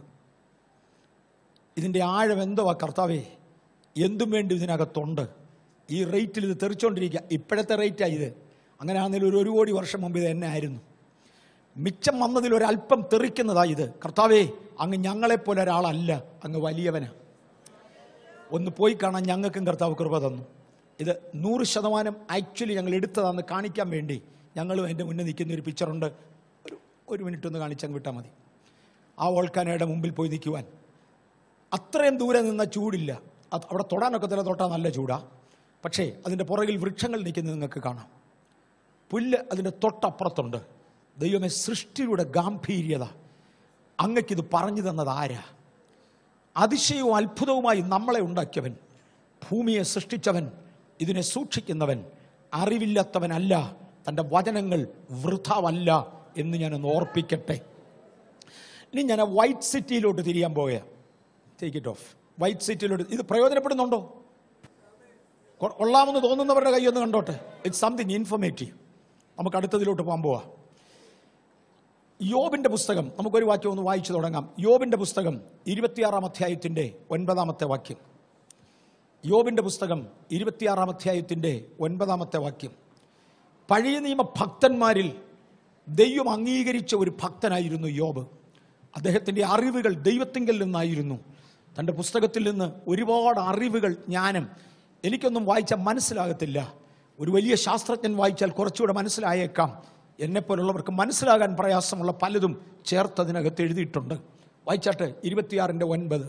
തന്റെ സിംഹാസനത്തിന്റെ ദർശനം അവൻ മറച്ചു വയ്ക്കുന്നു, അതിന്മേൽ തന്റെ മേഘം വിരിക്കുന്നു. അവൻ വെളിച്ചത്തിന്റെയും ഇരുട്ടിന്റെയും അറ്റത്തോളം വെള്ളത്തിന്മേൽ ഒരു അതിർ വരച്ചിരിക്കുന്നു. ആകാശത്തിന്റെ തൂണുകൾ കുലുങ്ങുന്നു, അവന്റെ തർജ്ജനത്താൽ അവ ഭ്രമിച്ചു പോകുന്നു. ഞാൻ ഉദ്ദേശിച്ച വാക്യം അതല്ലല്ലോ. Something wrong. അവൻ ഉത്തരദിക്കിനെ ശൂന്യത്തിന്മേൽ വിരിക്കുന്നു എന്നുള്ള വാക്യം എവിടെയാ? ഉത്തരദിക്കിനെ അവൻ ശൂന്യത്തിന്മേൽ വിരിക്കുന്നു, ഭൂമിയെ നാസ്തിത്വത്തിന്മേൽ തൂക്കുന്നു.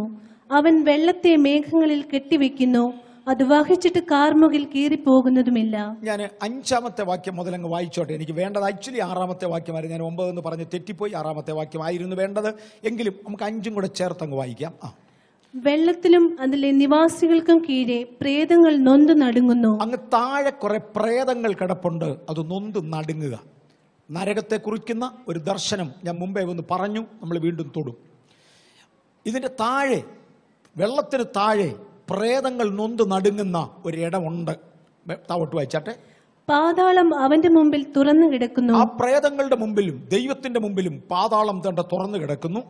നരകം മറയില്ലാതെ ഇരിക്കുന്നു. നമുക്ക് നരകം കാണത്തില്ല, പക്ഷെ ദൈവത്തിന്റെ മുമ്പിൽ നരകം മറയില്ലാതെ കിടപ്പുണ്ട്. പിന്നെ ഉത്തരദിക്കിനെ അവൻ ശൂന്യത്തിന്മേൽ വിരിക്കുന്നു, ഭൂമിയെ നാസ്തിത്വത്തിന്മേൽ തൂക്കുന്നു. ഉത്തരദിക്കിനെ അവൻ ശൂന്യത്തിന്മേൽ വിരിക്കുന്നു. ഞാൻ ഒന്ന് തൊടാൻ പോകുകയാ.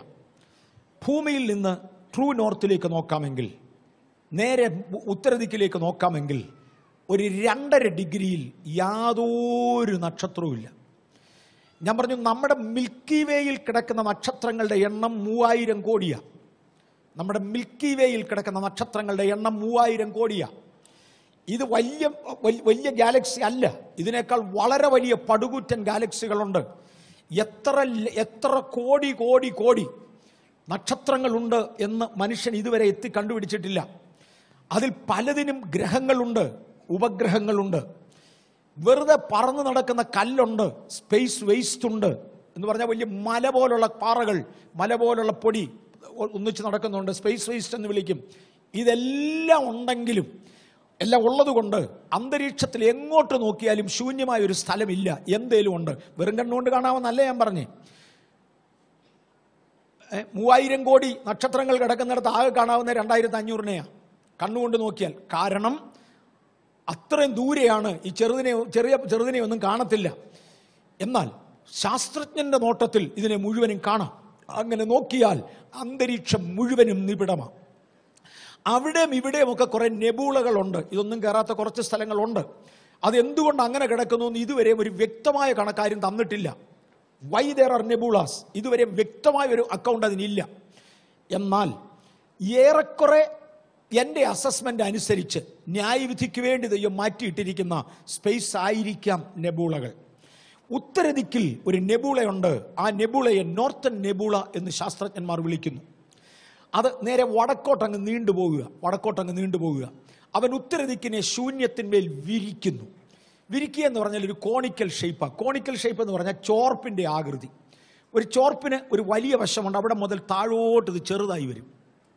ഈ ചെറിയ വശം ഭൂമിയെ വെച്ച് ആ വിരിഞ്ഞു പോകുന്ന വശം മേളിലോട്ട് വെച്ചാൽ കണ്ടാൽ എങ്ങനെ ഇരിക്കും, അങ്ങനെയാണ് ഈ നോർത്തേൺ നെബൂളയുടെ shape. It's a conical shape.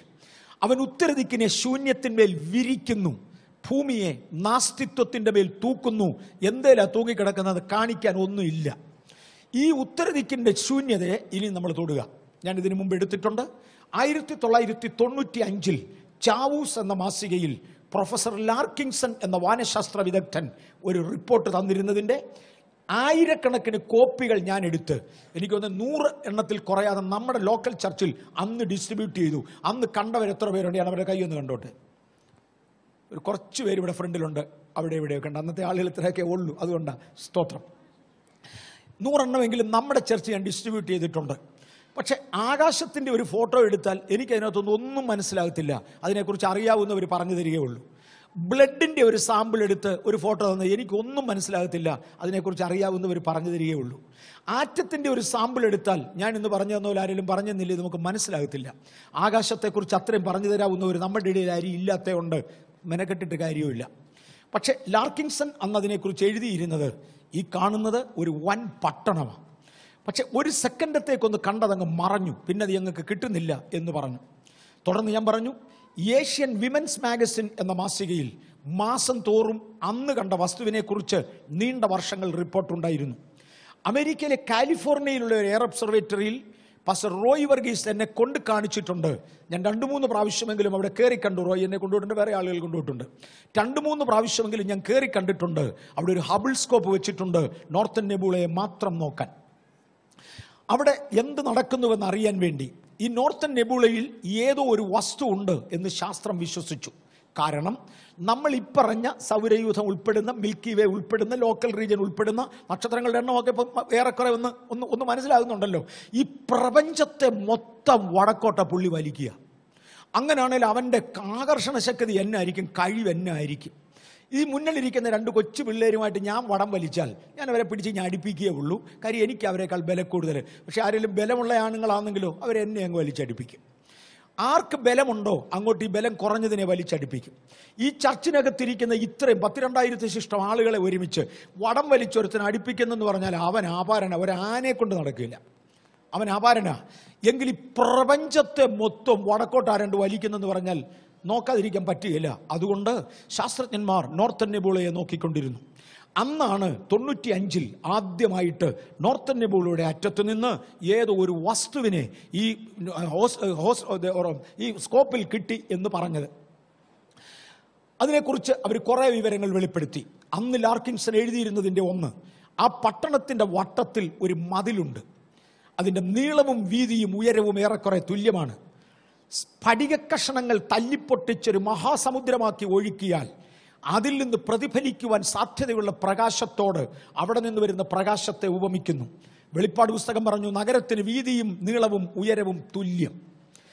നഗരം സ്വച്ഛ സ്ഫടികത്തിന് തുല്യമായി കിടക്കുന്നു. അടുത്തത് പ്രൊഫസർ ലാർക്കിൻസൺ പറഞ്ഞു, ഏറെക്കുറെ അതിൻ്റെ വട്ടത്തിലൊരു മതിലുള്ളത് കാണാം. ആ പട്ടണത്തിൻ്റെ വട്ടത്തിലൊരു മതിലുണ്ട്. സൗരയൂഥത്തിൽ കാണുന്ന, പ്രപഞ്ചത്തിൽ കാണുന്ന ഏതു സൃഷ്ടിയും നമ്മൾ കണ്ടു, എല്ലാം ഉരുണ്ടതാണ്, എല്ലാം ഉരുണ്ട ഷേപ്പിലാണ്. എന്നാൽ ഈ വസ്തു ഉരുണ്ട ഷേപ്പിലല്ല, ഈ വസ്തു ക്യൂബിക്കലാണ്, നീളവും വീതിയും ഉയരവുമുണ്ട്. വെളിപ്പാട് പുസ്തകം പറഞ്ഞു, അതിൻ്റെ മതിലിൻ്റെ മുമ്പിൽ ഒരു ഗേറ്റ് ഉണ്ട്. ആ ഗേറ്റ് രാത്രിയിൽ, പകൽ അടയ്ക്കയില്ല, രാത്രി അവിടെ ഇല്ല എന്ന് പറഞ്ഞാൽ തുറന്നു കിടക്കുന്ന ഒരു ഗേറ്റ് അവിടെ ഉണ്ട്. പ്രൊഫസർ ലാർക്കിൻസൺ എഴുതി, അതിൻ്റെ ആ മതിലിൻ്റെ മുമ്പിൽ ഒരു ഗേറ്റ് ഉണ്ട്. ആ ഗേറ്റിൻ്റെ വലിപ്പം അദ്ദേഹം അസസ് ചെയ്തിരിക്കുന്നത് കേട്ടോ, 18 ട്രില്യൺ നോട്ടിക്കൽ മൈൽ എന്ന് പറഞ്ഞാൽ 180 കോടി മൈൽ. Am I right? ആ പദം തെറ്റിപ്പോയതിനോട് ക്ഷമിക്കണം. ആ കണക്ക് എത്ര മില്യനാണ് ഒരു ട്രില്യൺ? കറക്റ്റാ? 10 ലക്ഷം ഒരു മില്യനാണെന്നറിയാം. 100 മില്യനാണ് ഒരു ട്രില്യൺ. എന്തോ ആണെന്ന് എനിക്കറിയണ്ടേ? വിടെ 18 ട്രില്യൺ. ഒട്ടും തെറ്റാതെ ഞാനങ്ങ് പറഞ്ഞേക്കാം, 18 ട്രില്യൺ അത്രേ എനിക്കറിയത്തുള്ളൂ. 18 ട്രില്യൺ എങ്ങനെ ആയാലും 1800 കോടി കുറയില്ല. നോട്ടിക്കൽ മൈൽ, നമ്മുടെ സാധാരണ മൈലിനേക്കാൾ വലുതാണ് നോട്ടിക്കൽ മൈൽ. നോട്ടിക്കൽ മൈലാണ് ഒറ്റ ഗേറ്റിൻ്റെ വീതി. നമ്മുടെ ചർച്ചയിൽ നിന്ന് ഇറങ്ങിപ്പോകുമ്പോൾ നമുക്ക് അവിടെ 2 കൊച്ചു ഗേറ്റുകൾ ഉണ്ടാക്കി ഒരുമിച്ച് വെച്ചിട്ടുണ്ട്. എത്ര? 36 അടിയോ? 36 അടി. അതൊന്നും ഉണ്ടാക്കി വെക്കാൻ പെട്ടപാട് ക്രെയിൻ വരേണ്ടി വന്നു. 36 അടി. ലക്ഷക്കണക്കിന് കോടിക്കണക്കിന് മൈലുകൾ വലിപ്പമുള്ളതാണ് അതിൻ്റെ മുമ്പിലത്തെ ഒറ്റ ഗേറ്റ്. ഇത്രയും കാര്യങ്ങൾ മാത്രം അന്ന് പ്രൊഫസർ ലാർക്കിൻസൺ തന്നിരുന്നു. കഴിഞ്ഞ വർഷം ഡിസംബർ മാസം 26-ാം തീയതി നാസ ഈ പറയുന്ന വസ്തുവിനെ വീണ്ടും കണ്ടു. കാണാനുള്ള ഒത്തിരി കൂടെ വ്യക്തമായി കണ്ടു. കാണാനുള്ള കാരണം, അന്ന് അവർ ഉപയോഗിച്ചിരുന്ന ഹബിൾ സ്കോപ്പ് അത് വേറെ ഏതോ പ്രൊജക്റ്റിന് വേണ്ടി ഉപയോഗിച്ചപ്പോൾ വേണ്ടത്ര അതിൽ നിന്ന് റിസൾട്ട് കിട്ടാതെ വന്നതിനാൽ ഇതിനെന്തോ കേട് പറ്റി കാണുമെന്ന് സംശയിച്ചു. അഴിച്ചു എന്നപ്പോൾ കേടായിരുന്നു, അതുകൊണ്ടാണ് കാണാൻ. ആ കേട് റിപ്പയർ ചെയ്ത് തിരിച്ചു വെച്ചത് ഡിസംബർ 26-നാണ്. അത് കണ്ട ശാസ്ത്രജ്ഞൻ പറഞ്ഞിരിക്കുന്ന വാക്ക് ഭയങ്കരമാണ്. I am not that religious, അദ്ദേഹത്തിൻ്റെ വാചകമാണ്. ഞാൻ അത്ര മതപരമായ മനുഷ്യനല്ല, പക്ഷേ എൻ്റെ കണ്ണുകളെ എനിക്ക് വിശ്വസിക്കുവാൻ കഴിയുന്നില്ല. വെളുത്ത നിറമുള്ള ഒരു പട്ടണം തേണ്ടേ ആ നിഗൂഢതയിൽ റെഡിയായി നിൽക്കുന്നു. അടുത്ത പദം, അത് കണ്ടു എന്നതിനേക്കാൾ വലുത്. അനന്തവിശാലമായ ഈ വലിയ വലിയ വലിയ പ്രപഞ്ചത്തിൽ ആ ഹബിൾ സ്കോപ്പ് എങ്ങനെ ആ പോയിന്റിലേക്ക് ഞങ്ങൾ കൊണ്ട് ഫോക്കസ് ചെയ്തു എന്നുള്ളത്. മുമ്പേ പറഞ്ഞതുപോലെ മഹാസമുദ്രത്തിൻ്റെ വട്ടത്തിൽ ആകെ കിടക്കുന്നതായ തണൽത്തരികളെ ഒരുമിച്ച് കൂട്ടുന്നതിൽ ഒരു തരി പിക്ക് ചെയ്യുന്നതിൻ്റെ തുല്യ പ്രാധാന്യമേ ഉള്ളൂ, അത്രയും സാധ്യതയുള്ളൂ. കൃത്യം അതിന് നേരെ ഫോക്കസ് ചെയ്യുന്നത്, അതിന് നേരെ എങ്ങനെയോ ഫോക്കസ് ചെയ്യപ്പെട്ടതുകൊണ്ട് ആ വൈറ്റ് സിറ്റി വീണ്ടും കാണാമായി വന്നു. മോനെ ദയവായിട്ട് വൈറ്റ് സിറ്റിയുടെ കിട്ടിയ ചിത്രങ്ങൾ ഒന്ന് കാണിച്ചു കൊടുത്തിട്ട് 3-4 എണ്ണം ഉണ്ട്. ഒന്ന് ആ പട്ടണത്തെ കാണിക്കുന്നതാണത്. ആ കാണുന്നത് ഹബിൾ സ്കോപ്പിലൂടെ എടുത്ത ഫോട്ടോയാ, കാണാമല്ലോ. എത്ര 1000 കോടി മൈലുകൾ ദൂരെയാണെന്ന് പറയാൻ ആർക്കും അറിയാൻ വയ്യ, അവർക്കും അറിയാൻ വയ്യ. അടുത്തത് ഇതാ അതിൻ്റെ 2ാമത്തെ ഫോട്ടോ. അടുത്തത് അതാണ് കാണാവുന്നതിലേക്കും ഭംഗിയേറിയത്. ഒന്ന് ശ്രദ്ധിച്ച് കണ്ടു.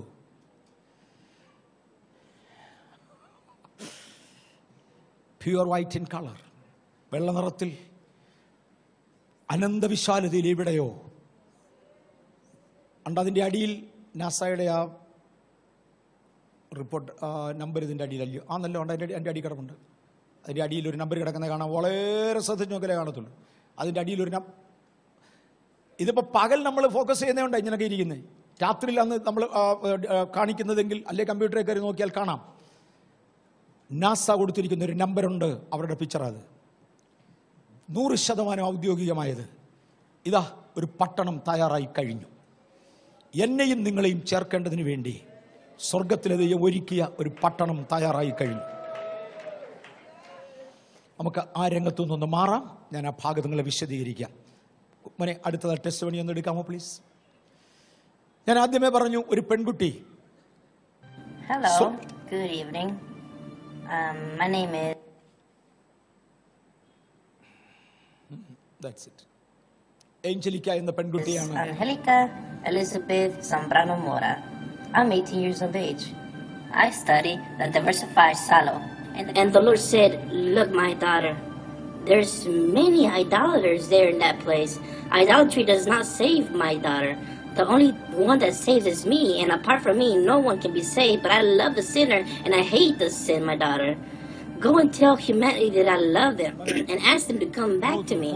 And he says, "Daughter, it's because my people are no longer evangelizing. It's because my people are no longer fasting, because my people are not hitting the streets to pass out tracts or preach the truth. My people now are embarrassed. Go and tell my people to go back to the ancient ministry. And those angels that are not building are those people that have strayed away from my ways." And the Lord said, "Daughter, go and tell my people to go back to the ancient ministry." Right. And so he said, "Daughter, I'm coming to earth," just like in 1 Thessalonians 4:16 and 17.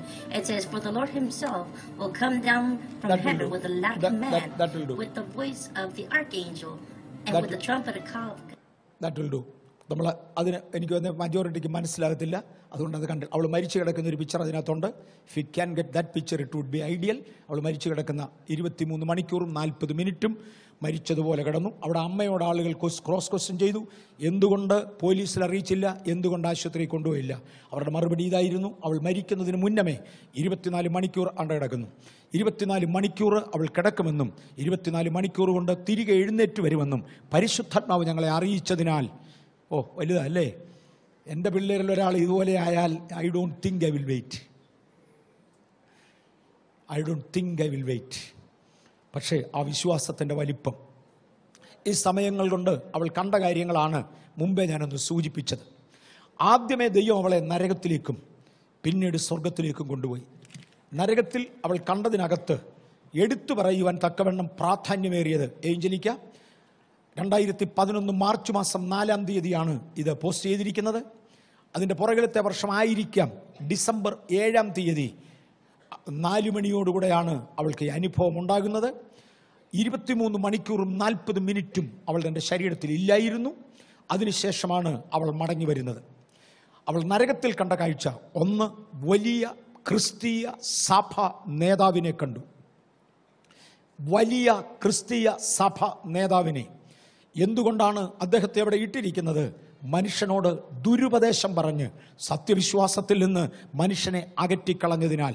യേശുവിനെ കൊണ്ട് വെളിയിൽ എന്തെങ്കിലും പറഞ്ഞെന്നല്ല, യേശുവിനെ കുറിച്ച് തന്നെ വചനത്തിൽ ഇല്ലാത്തതായ കാര്യങ്ങൾ പറഞ്ഞ് അവരെ വെളിയിലാക്കിയതിന്. 2, മറ്റാരോടും ക്ഷമിക്കാൻ കഴിയാതെ നോൺ ഫോർഗീവ്നെസ് സ്വഭാവമുള്ളതിന്. ഞാൻ ക്ഷമിക്കുക എന്നുള്ളതിനൊക്കെ ഒത്തിരി വിശദീകരണം ഇന്ന് പറ്റുകയില്ല, ഇന്നെൻ്റെ സമയം തീരാൻ പോകുകയാണ്. ക്ഷമിക്കാൻ കഴിയാത്തതിന്. അതിനടുത്തത് ഒരു ഡബിൾ ലൈഫ് നയിക്കുന്നത്. പള്ളി വരുമ്പോഴത്തെ മുഖച്ചായി അല്ല വീട്ടിൽ ചെല്ലുമ്പോൾ. ഇവിടെ കാണാൻ ഉണ്ടോ? ഒത്തിരി പേരുണ്ട്. മറക്കരുത്, നരകമുണ്ട്. പള്ളി വരുമ്പോഴത്തെ മുഖമല്ല വെളിയിലോട്ട് ഇറങ്ങുമ്പോൾ ഒരു നരകമുണ്ട്, മറക്കരുത്. ഡബിൾ ലൈഫ് പ്ലേ ചെയ്യുന്നത്, വേറൊരു ഭാഷയിൽ കപടഭക്തി കാണിക്കുന്നത്. മ്യൂസിക്കിൽ പോപ്പ് മ്യൂസിക് മുതലായ പോപ്പ് മ്യൂസിക് പാടിക്കൊണ്ടിരുന്ന ആളുകൾ അവിടെ കിടക്കുന്നത് അവൾ കണ്ടു. സലീന എന്നൊരു പേര് അവൾ എടുത്തു പറഞ്ഞു. തെക്കേ അമേരിക്ക പാടുന്നതാകാം. ഞാൻ ഒരു മ്യൂസിക്കിനും പോകാത്തതുകൊണ്ട് എനിക്കിവിടെ പാടുന്ന കുഞ്ഞുങ്ങളെ മാത്രമേ അറിയത്തുള്ളൂ. എനിക്ക് ബാക്കി ആരെയും അറിയാൻ വയ്യ. ഓക്കെ, ആ സ്ത്രീ അവിടെ കിടന്ന് അവളെ നരകവേദനയിൽ കത്തിയെരിയുകയാണ്. അവൾ ഏഞ്ചലിക്കായോട് പറഞ്ഞു, നീ തിരികെ ഭൂമിയിൽ ചെല്ലുമ്പോൾ ഇനി ആരും എൻ്റെ പാട്ട് കേൾക്കരുത് എന്നൊന്ന് പറയണം. കാര്യം ഓരോരുത്തരെ പാട്ട് കേൾക്കുമ്പോഴും എന്നെ ഇവിടെ അധികം ടോർമെൻ്റ് ചെയ്യുക, ഇവിടെ അധികം പ്രഹസനങ്ങൾ കാണിക്കുന്നവരെ, നിങ്ങളെ അനുഗമിക്കുന്നവരും കൂടെ നിങ്ങളെ നശിപ്പിക്കുകയാണ് എന്നുള്ളത് നിങ്ങൾ മറക്കരുത്. നമ്മളൊരു പ്രഹസനത്തിന് പോകാതിരിക്കുക. ദെൻ തങ്ങളുടെ ജീവിതത്തെക്കുറിച്ച് അവർ അനുദപിച്ചവരല്ല. ഏഞ്ചലിക്ക പറയുന്നവർ നരകത്തിൽ കിടന്ന് കരയുന്ന കരച്ചിൽ, ഭൂമിയിൽ എനിക്ക് അവസരം ലഭിച്ചപ്പോൾ ഞാൻ ഉപയോഗിക്കാതെ പോയല്ലോ എന്ന് പറഞ്ഞുകൊണ്ടാണ്. ദൈവമേ, എനിക്ക് ഒരു ദിവസമെങ്കിലും തിരികെ ഭൂമിയിൽ പോകാൻ അവസരം തന്നാൽ ഞാൻ അവിടെ ചെന്നൊരു പുതിയ ജീവിതം നയിച്ചോളാം എന്നവരെല്ലാം നിലവിളിച്ച് പറയുമ്പോൾ ഓരോരുത്തരോട് യേശു പറയുന്ന മറുപടി, ഇനിയൊന്നും ചെയ്യാനൊക്കത്തില്ല, സമയം കഴിഞ്ഞുപോയി. നിങ്ങൾ ഇവിടെ കിടന്ന് വേദനപ്പെടുന്നതിൽ താനും ദുഃഖിച്ചുകൊണ്ട് യേശുവും നിലവിളിക്കുന്നു എന്നാണ് അവൾ പറഞ്ഞത്. എങ്കിലും ഒന്നും ചെയ്യാനൊക്കത്തില്ല. ദൈവത്തിൻ്റെ നിയമം ദൈവിക നിയമമാണ്. നമുക്ക് ഈ അനുഭവങ്ങൾ ഉണ്ടാകാതിരിക്കുവാൻ ദൈവത്തിൻ്റെ കരങ്ങളിലേക്ക് നമ്മെ ഒന്ന് ഏൽപ്പിച്ചു കൊടുക്കാം. ദുരുപദേശത്തിൽ നിന്ന് വെളിയിൽ വരുവാൻ സ്വർഗത്തിലെ ദൈവം നമുക്ക് കൃപ തരട്ടെ. നമുക്ക് 8-ാം സങ്കീർത്തനത്തിൽ നിന്നൊരു വാക്യം ഒന്ന് വായിക്കാം. 8-ാം സങ്കീർത്തനം അതിൻ്റെ 3-ാമത്തെ വാക്യം. നിന്റെ വിരലുകളുടെ പണിയായ ആകാശത്തെയും നീ ഉണ്ടാക്കിയ ചന്ദ്രനെയും നക്ഷത്രങ്ങളെയും നോക്കുമ്പോൾ മർത്യനെ നീ ഓർക്കേണ്ടതിന് അവൻ എന്ത്? മനുഷ്യപുത്രനെ സന്ദർശിക്കേണ്ടതിന് അവൻ എന്തുമാത്രം? നീ അവനെ ദൈവത്തെക്കാൾ അല്പം മാത്രം താഴ്ത്തി, തേജസ്സും ബഹുമാനവും അവനെ അണിയിച്ചിരിക്കുന്നു. നിന്റെ കൈകളുടെ പ്രവൃത്തിക്ക് നീ അവനെ അധിപതിയാക്കി, സകലത്തെയും അവൻ്റെ കാൽ കീഴെ ആക്കിയിരിക്കുന്നു. ഇന്നതിനകത്തിരിക്കുന്ന എന്നെയും നിങ്ങളെയും എടുക്കുമ്പോൾ ദൈവത്തിൻ്റെ വൻ സൃഷ്ടിയുമായി കമ്പയർ ചെയ്യുവാൻ നമ്മൾ എന്തോ ഉണ്ട്? നമ്മൾ യാതൊന്നുമില്ല. നമുക്ക് ആകെപ്പാടെ ഇത്രയും പറയും, കർത്താവേ അവിടുത്തെ കരുണയിൽ ഞാൻ ഇങ്ങനൊക്കെ പോകുന്നു. അതിൻ്റെ അർത്ഥം ദൈവം നമ്മളെ കൈവിട്ടെന്നല്ല, ദൈവം നമ്മളെ മറന്നെന്നല്ല. ഈ കോടാനുകോടി കോടാനുകോടി കോടാനുകോടി നക്ഷത്രങ്ങളെ പേര് പറഞ്ഞ് വിളിക്കുന്നവനായ ദൈവം അല്ലേ? അവൻ സമുദ്രത്തിലെ വെള്ളത്തെ, സമുദ്രമെല്ലാം കൂടി ഈ ഭൂമി കിടക്കുന്ന ഇച്ചരേ ഉള്ളൂ, നാഴി കൊള്ളിക്കുക. അവൻ ഈ ഭൂമിയിലെ പൊടിയെ മുഴുവനും കൂടെ തന്നെ നാഴി കൊള്ളിക്കുക. അവനിതൊന്നും ഇല്ല, നിസ്സാരമാ. എന്നാൽ നമ്മളെക്കുറിച്ച് പറഞ്ഞു, എൻ്റെ തലയിലെ രോമങ്ങൾ ഓരോന്നും അങ്ങയ്ക്ക് സൂക്ഷ്മറിയാം. ദൈവത്തിൻ്റെ അറിവിൻ്റെ വലിപ്പം, ദൈവത്തിൻ്റെ കരുതലിൻ്റെ വലിപ്പം വലുതാ. മറക്കരുത്, ഈ ദൈവം വെച്ചിരിക്കുന്ന യാതൊന്നും നിഷ്ഫലമല്ല. ദൈവം വെച്ചിരിക്കുന്നതൊന്നും നിസ്സാരമല്ല. നാം പാലിക്കേണ്ടതിനും അനുസരിക്കേണ്ടതിനും തിരുവചനം ഈ ദൈവം നമുക്ക് തന്നിരിക്കുകയാണ്. മാനവവർഗം പാപത്തിൽ അകപ്പെടുമെന്നും മാനവവർഗത്തെ ഇവിടെ നിന്ന് ഉദ്ധരിക്കുമെന്നും സ്വർഗത്തിലെ ദൈവം അറിഞ്ഞുകൊണ്ട് ഉലക സ്ഥാപനത്തിന് മുന്നമേ തൻ്റെ പുത്രനെ കൊരിളിറക്കുവാൻ ഏൽപ്പിക്കപ്പെട്ട് നീചമരണത്തിന് വേണ്ടി വിട്ടുകൊടുത്തുകൊണ്ട് ഈ ഭൂമിയെ സൃഷ്ടിക്കുകയും കാലസമ്പൂർണതയിൽ സ്ത്രീയിൽ നിന്ന് ജനിച്ചവനായി എൻ്റെയും നിങ്ങളുടെയും വേഷത്തിൽ ഈ മണ്ണിലേക്ക് ഇറങ്ങി വന്ന് ഒരു ക്രൂശ് വരെയും താണിറങ്ങി ക്രൂശിൽ നിന്ന് നമ്മെ തൻ്റെ രക്തം കൊണ്ട് രക്ഷിച്ച് സ്വർഗത്തിൻ്റെ ഉന്നതികളിലേക്ക് താൻ കരയേറിയ ശേഷം ഞാൻ പോയി നിങ്ങൾക്ക് സ്ഥലമൊരുക്കിയാൽ ഞാൻ ഇരിക്കുന്ന ഇടത്ത് നിങ്ങളും ഇരിക്കേണ്ടതിന് പിന്നെയും വന്ന് നിങ്ങളെ എൻ്റെ അടുക്കൽ ചേർത്തുകൊള്ളുമെന്ന് നമ്മളോട് വാക്ക് പറഞ്ഞു പോയ യേശുവിനെ അനുഗമിക്കുന്നത് നമ്മുടെ ജീവിതത്തിന്റെ ഭാഗ്യമാണ്. എനിക്കൊന്ന് നമ്മുടെ നിസ്സാരത്വം നമ്മൾ ഒരു വശത്തൂടെ മനസ്സിലാക്കുന്നു. മറുവശത്ത് താൻ പറഞ്ഞ വാഗ്ദത്തങ്ങളിൽ ഒന്നും നിഷ്ഫലമല്ല. നമുക്ക് വേണ്ടി താൻ ഒരു പട്ടണം തയ്യാറാക്കി കഴിഞ്ഞു. ഇന്നത് കാണത്തക്കതുപോലെയായി. ഈ തയ്യാറാക്കുക എന്നതിനെ കുറിച്ച് കഴിഞ്ഞ ഒരു ദിവസം ഞാൻ ഒരാംഗിളിൽ ഇങ്ങനെ പറഞ്ഞു. I know the time is up. ഞാൻ കഴിഞ്ഞ ദിവസം ഒരാംഗിളിൽ ഞാൻ ഇങ്ങനെ പറഞ്ഞു, തയ്യാറാക്കുക എന്നതുകൊണ്ട് തൂത്തുമിനുക്കി വൃത്തിയാക്കി വിരിച്ചൊരുക്കുക എന്നൊരാശയം തന്നെ ആയിരിക്കയില്ല. ഈ മഹാപ്രപഞ്ചത്തിനകത്ത് ഇത് കറങ്ങി ഏത് പോയിന്റിൽ വരുമ്പോഴായിരിക്കും നമ്മളെ ഇവിടുന്ന് ചേർക്കേണ്ടത് എന്നും തമ്പുരാൻ അറിയാം. എത്രയായിരം കോടി നക്ഷത്രങ്ങളുടെ ആകർഷണ വികർഷണങ്ങൾ ഏതൊക്കെ ഡിറക്ഷനിൽ മൂവ് ചെയ്യുമ്പോഴാണ് നമ്മളെ ഇവിടുന്ന് മാറ്റേണ്ടത് എന്നറിയാവുന്ന ദൈവം നക്ഷത്രമണ്ഡലങ്ങളെ, നക്ഷത്രജാലങ്ങളെ പൊസിഷൻ ചെയ്തുകൊണ്ടിരിക്കുകയാകാം. അങ്ങനെ ഒരു ദിവസത്തിൽ ഒരൊറ്റ കാഹളം ധ്വനിക്കും. ക്രിസ്തുവിൽ മരിച്ചവർ അക്ഷയരായി ഉയർത്തെഴുന്നേൽക്കും. Praise the lord. എന്റെ പ്രത്യാശ ഒട്ടും വർദ്ധിച്ചതല്ല, പക്ഷെ ഒന്നുകൂടെ ഉറപ്പാകുവാൻ ഇന്നത്തെ വീഡിയോ പ്രസന്റേഷൻ കാര്യമായി. ഞാൻ ഒന്നുകൂടെ പറയാം, ഒട്ടും വർദ്ധിച്ചതല്ല. ഇതേ പ്രത്യാശ എനിക്ക് നേരത്തെ ഉണ്ട്. കാണാതെ വിശ്വസിക്കുവാൻ കഴിഞ്ഞു. ഇന്ന് കണ്ടേച്ച് ഒന്നുകൂടെ ഉറപ്പിക്കുവാൻ കർത്താവ് കൃപ തന്നതിനായി എൻ്റെ ദൈവത്തെ നന്ദിയോടെ സ്തുതിക്കുന്നു. ഞാൻ ഒന്നുകൂടെ പറയാം, നമ്മളെ ഒടുവിക്കണ്ട വൈറ്റ് സിറ്റി നാസയുടെ നമ്പർ സഹിതം പബ്ലിഷ് ചെയ്തിരിക്കുക. വൈറ്റ് സിറ്റിന്റെ ബ്ലൂം മാത്രം വിട്ട് ചെക്ക് ചെയ്താൽ മതി. ഇനി ഇറങ്ങി വരും ഇത് കമ്പ്യൂട്ടറിനകത്ത്. Google it, you will get it. യേശു മനുഷ്യനെ രക്ഷിക്കേണ്ടതിന് വേണ്ടി തൻ്റെ രക്തം ചിന്തിയേച്ച് ചില ചില്ലറ പ്രമാണങ്ങൾ അവനോട് പറഞ്ഞു, ഇത് പാലിച്ചേ പറ്റൂ. കർത്താവേ, ഞങ്ങളെ അങ്ങ് ഓർക്കേണ്ടതിന് എന്തുണ്ട്? ഒന്നുമില്ല. എങ്കിലും ദൈവത്തെ അനുസരിക്കണം എന്ന് ദൈവത്തിന് താല്പര്യമുണ്ട്. നമ്മുടെ ഒരു ഫിഷ് ടാങ്ക് നമുക്ക് മുൻപിലുണ്ട്. അതിനകത്ത് കുറേ മത്സ്യങ്ങളുണ്ട്.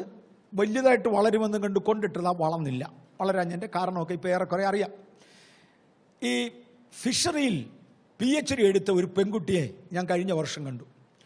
അപ്പോൾ ഞാൻ പറഞ്ഞു, നീ ബാംഗ്ലൂരിനൊന്ന് വരണം, ഞങ്ങളുടെ മീൻ വളരുന്നില്ല. അങ്ങനെ ഒരാളിനെ ചുമ്മാ കിട്ടുന്ന സ്ഥിതിക്ക്, ഫ്രീ ആയിട്ട് കിട്ടുന്ന സ്ഥിതിക്ക് വന്ന് ഒന്ന് നോക്കിച്ചു പോകണമെന്ന് പറഞ്ഞു. അപ്പോൾ അവൾ എന്നോട് കാര്യം പറഞ്ഞു, നിങ്ങളുടെ വെള്ളത്തിൻ്റെ തകരാറ് കൊണ്ടായിരിക്കും വളരാത്ത. ഇത് കറങ്ങി വെച്ച് പറഞ്ഞു, മീനിന് തീറ്റി കൊടുക്കുമ്പോൾ, എത്ര പേർക്ക് ഇത് അറിയാമെന്ന് എനിക്കറിയത്തില്ല, PhD കാര്യത്തിൽ പറഞ്ഞു തന്നതാ, ഫിഷറിയിൽ PhD. മീനിന് തീറ്റി കൊടുക്കുമ്പോൾ പരത്തി ഇട്ട് കൊടുക്കരുത്. മീൻ മഹാ ലേസിയാ, അവിടെ ഒന്ന് തിന്നേച്ച് അവിടെ നിൽക്കുക, എക്സസൈസ് എടുക്കുകയില്ല. എൻ്റെ നോട്ടത്തിൽ മീൻ ഓടുന്നുണ്ട്. Never follow the fish.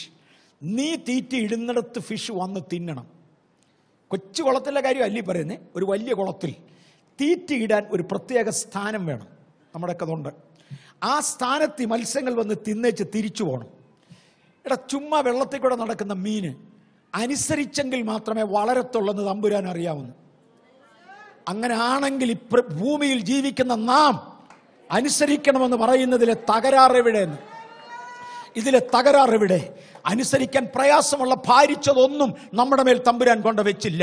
പകരം താൻ ഇങ്ങനെ പറഞ്ഞു, കർത്താവായ യേശു ക്രിസ്തുവിനെ ദൈവമെന്ന് വിശ്വസിക്കുവാൻ, എന്റെ പാപങ്ങൾ തൻ്റെ മേൽ ഏറ്റുകൊണ്ട് താൻ എനിക്ക് വേണ്ടി മരിച്ചുവെന്ന് വിശ്വസിക്കുവാൻ, ആ വിശ്വാസം വാഗൊണ്ട് ഏറ്റുപറയുവാൻ ഒരു ദൈവപൈതലിന് കഴിഞ്ഞേ മതിയാകൂ.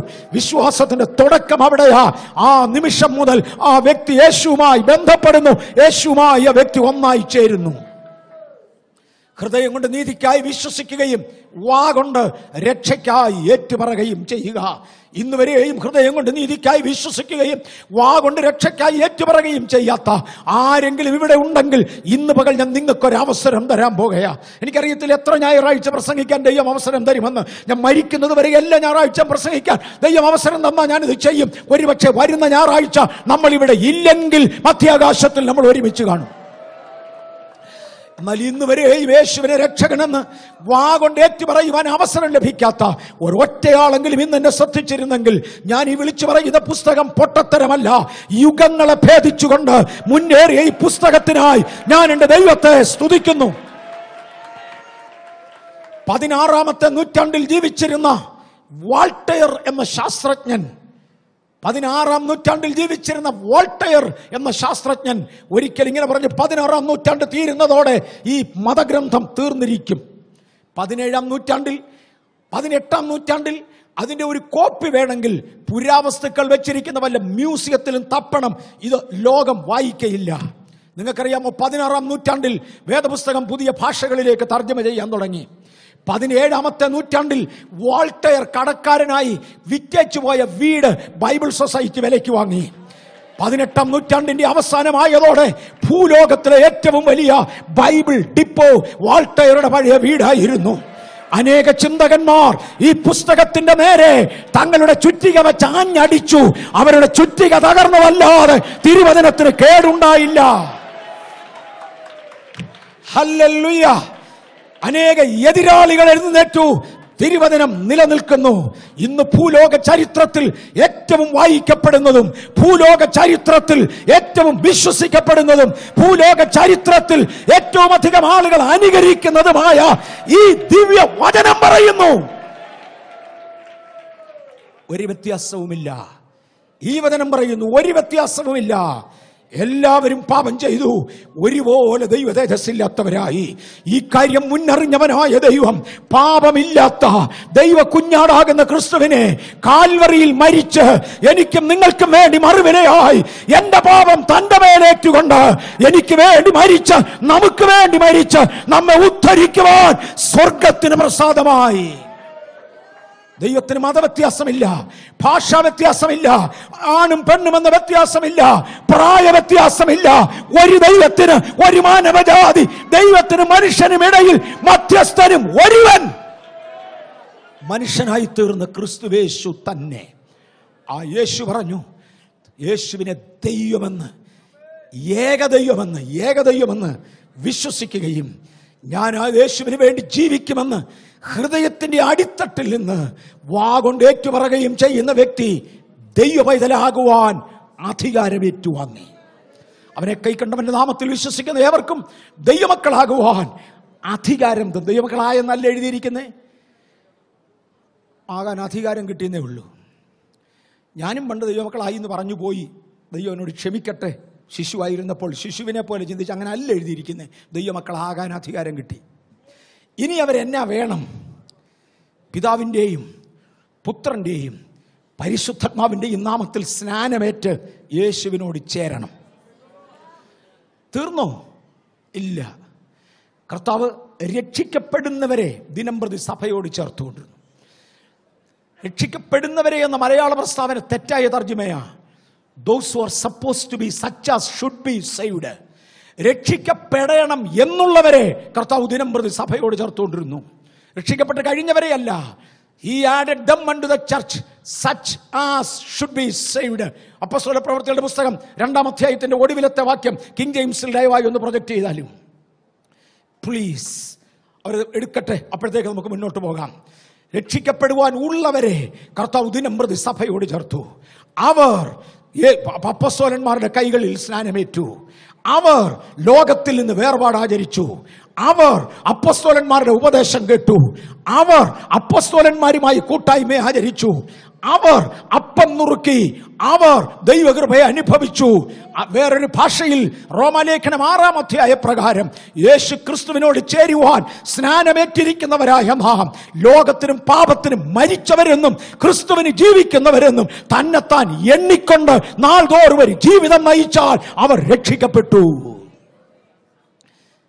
യേശുവിനെ രക്ഷിതാവായി അംഗീകരിച്ചിട്ടില്ലാത്തവർ ആദ്യത്തെ പടി ഇതാണ്. അവരുടെ വാഗൊണ്ടത് ഏറ്റുപറയുക. ഇന്ന് അതിന് തയ്യാറാകുക. ഞാൻ ഇത്രയും നേരം കിട്ടിയ മാധ്യമങ്ങളൊക്കെ ഉപയോഗിച്ചു. ഇടയ്ക്കിടയ്ക്ക് നമ്മൾ ഇതുപോലെ ഓഡിയോ വിഷ്വലിൽ പോകും. ഇടയ്ക്കിടയ്ക്ക് വന്ന് ദൈവം നമുക്ക് തന്ന മാധ്യമങ്ങളൊക്കെ ഉപയോഗിക്കാം. നല്ല കുഞ്ഞുങ്ങളെ ദൈവം തന്നിട്ടുണ്ട്, കഴിവുള്ളവർ. ദൈവം അവരുടെ കഴിവുകളെ ഉപയോഗിക്കട്ടെ. സഭയ്ക്ക് ദൈവം തന്നിട്ടുള്ള സകലതും ഉപയോഗിക്കാം. Many of you are brainy capable. ദയവായി നമുക്കൊന്ന് ഒരുമിച്ച് ചേർക്കാം. മനേതിച്ചിലൂടെ ഒന്ന് വലുതാക്കാമോ? അല്ലെങ്കിൽ എനിക്ക് വായിക്കാവുന്നവരെ ക്യാൻ സംബഡി റീഡ് അപ്പോസ്തലപ്രവൃത്തി 2-ാം അധ്യായത്തിന്റെ ഒടുവിലത്തെ വാക്യം, പ്രൈസിംഗ് ഗോഡ് ആൻഡ്, എനിക്ക് ഇത്ര അകലത്തിൽ വായിക്കത്തില്ല, ആൻഡ് ഹാവ് സുനിൽ എന്ന് വായിച്ചേ.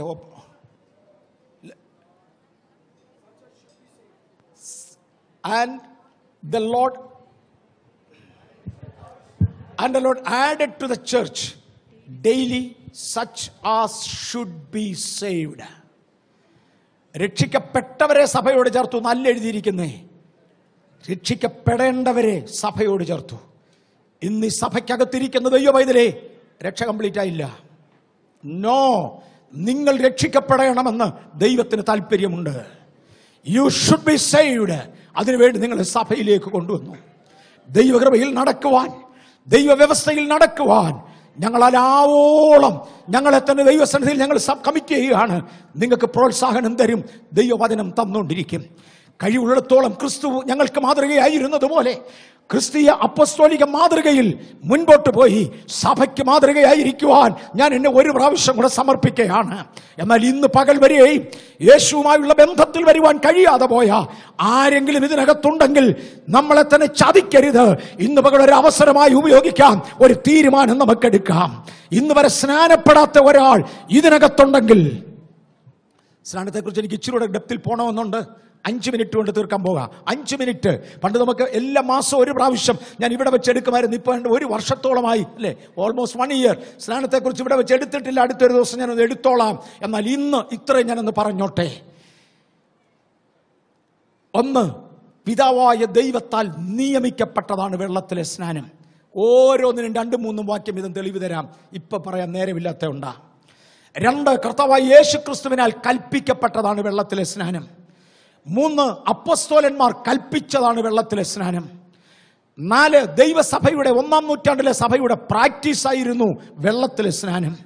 5, ദൈവസഭയുടെ അടിസ്ഥാന ഉപദേശങ്ങളിൽ ഒന്നാണ് വെള്ളത്തിലെ സ്നാനം. സ്നാനപ്പെട്ടവരുടെ കൂട്ടത്തിൽ ആരൊക്കെ ഉൾപ്പെടുന്നു? നസ്രയനാകുന്ന യേശു സ്നാനപ്പെട്ടവരുടെ കൂട്ടത്തിൽ പെടുന്നവനാണ്. ഗമാലിയേലിന്റെ പാദപീഠത്തിൽ നിന്ന് പഠിച്ചെഴുന്നേറ്റ പൗലോസ് സ്നാനപ്പെട്ടവരുടെ കൂട്ടത്തിൽ പെടുന്നവരാണ്. ചുങ്കക്കാരും പടജ്ജനവും സ്നാനപ്പെട്ടവരുടെ കൂട്ടത്തിൽ പെടുന്നവരാണ്. പുരോഹിതന്മാരിലും വിശ്വസിച്ചവർ സ്നാനപ്പെട്ടവരും അല്ലാത്തവർ നരകത്തിൽ പോയവരുമാണ്. എല്ലാ തരത്തിൽപ്പെട്ടവരും സ്നാനപ്പെട്ടവരുടെ കൂട്ടത്തിലാ. സ്നാനം ദൈവത്തിന്റെ കൽപ്പനയാ. സ്നാനം എന്തിനു വേണ്ടിയാണ്? സ്നാനം യേശുവിനോട് ചേരാനാ. വിവാഹം നിശ്ചയം ചെയ്ത ദമ്പതികളെ തമ്മിൽ വിവാഹത്തിൽ ഒരുമിപ്പിക്കുന്നത് പോലെ തിരുവചനത്തിൽ വെള്ളത്തിലെ സ്നാനത്താലാണ് നാം യേശുവുമായി ഒന്നായി മാറുന്നത്. യേശുവിനോട് ചേരുവാനാണ് നാം സ്നാനമേൽക്കുന്നത്. സ്നാനത്തിന്റെ അർത്ഥം എന്താണ്? പാപസംബന്ധമായി മരിച്ച ഞാൻ ഇനി അതിൽ ജീവിക്കാതെ വണ്ണം എന്നെ തന്നെ ക്രിസ്തുവിനോടുകൂടെ അടക്കുന്നതിനും ഞാൻ ക്രിസ്തുവിനോടുകൂടെ ജീവിക്കേണ്ടതിന് ക്രിസ്തുവിനോടുകൂടെ ഉയർക്കുന്നതിനും തെളിവാണ് സ്നാനം. അതിന്റെ രണ്ടിന്റെയും സാക്ഷ്യമാണ് സ്നാനം.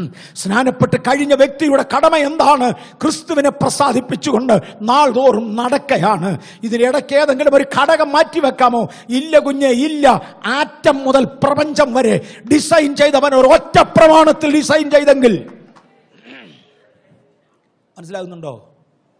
ചിലർ പറയും പാപിക്കും അധർമ്മിക്കും വേണ്ടി മാത്രമുള്ളതാ സ്നാനമെന്ന്. അല്ലടോ, ആറ്റം മുതൽ പ്രപഞ്ചം വരെ ഡിസൈൻ ചെയ്തവൻ ഒരു ഒറ്റ ഡിസൈനിലാണ് കൊണ്ടുപോയതെങ്കിൽ, ഇന്നൊന്നുകൂടെ പ്രൊജക്ട് ചെയ്ത് കാണാൻ സാധിച്ചല്ലോ. ഒറ്റ ഡിസൈൻ ആണെങ്കിൽ ചെറിയവനും വലിയവനും ഒന്നും ദൈവത്തിനില്ല. വലിയ വലിയ വലിയ വലിയ വലിയ വലിയ സൃഷ്ടി നടത്തിയ വലിയ ദൈവത്തിന് നാം ആരും വലിയവരല്ല.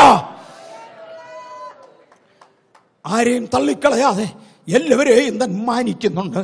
ഇന്ന് പകൽ ലഭിച്ച ഈ ചുരുങ്ങിയ സമയം കൊണ്ട് ഞാൻ ഒരു ചെറിയ ഓൾട്ടർ കോൾ തന്ന് ഇത് നിർത്താൻ പോകുകയാണ്. എല്ലാ കണ്ണുകളും ഒന്ന് അടയ്ക്കാമോ?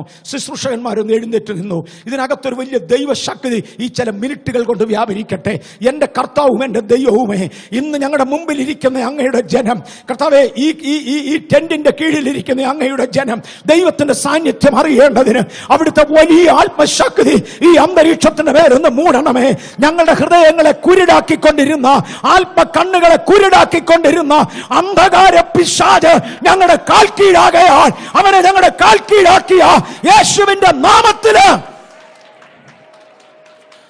ഇന്ന് പകൽ ഞങ്ങൾ ഒരുമിച്ച് ആ ശത്രുവിനോട് കീഴടങ്ങാൻ ആവശ്യപ്പെടുന്നു.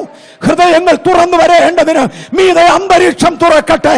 ചില ദൈവിക വിടുതലുകൾ നടക്കേണ്ടതിന് അന്തരീക്ഷം തുറക്കട്ടെ. പരിശുദ്ധാത്മാവിന്റെ വൻ ശക്തി ഈ ഓഡിറ്റോറിയത്തിൽ നിറയട്ടെ. അത് യേശുവിന്റെ നാമത്തിൽ തന്നെ. ഈ സമയം ഇതിനകത്തിരിക്കുന്ന പ്രിയപ്പെട്ടവരോട്, ഇതുവരെയും യേശുവിനെ രക്ഷിതാവായി സ്വീകരിക്കാൻ കഴിയാഞ്ഞവർ ഇന്ന് പകൽ അതിനുവേണ്ടി തീരുമാനമെടുക്കാൻ താല്പര്യപ്പെടുന്നുവെങ്കിൽ അവർക്ക് ഞാനൊരു അവസരം തരികയാണ്. ആരും നശിച്ചു പോകരുത്. ക്രിസ്തുവിന്റെ ക്രൂശിൽ നിന്ന് നാം ഉയർന്നു തുടങ്ങും.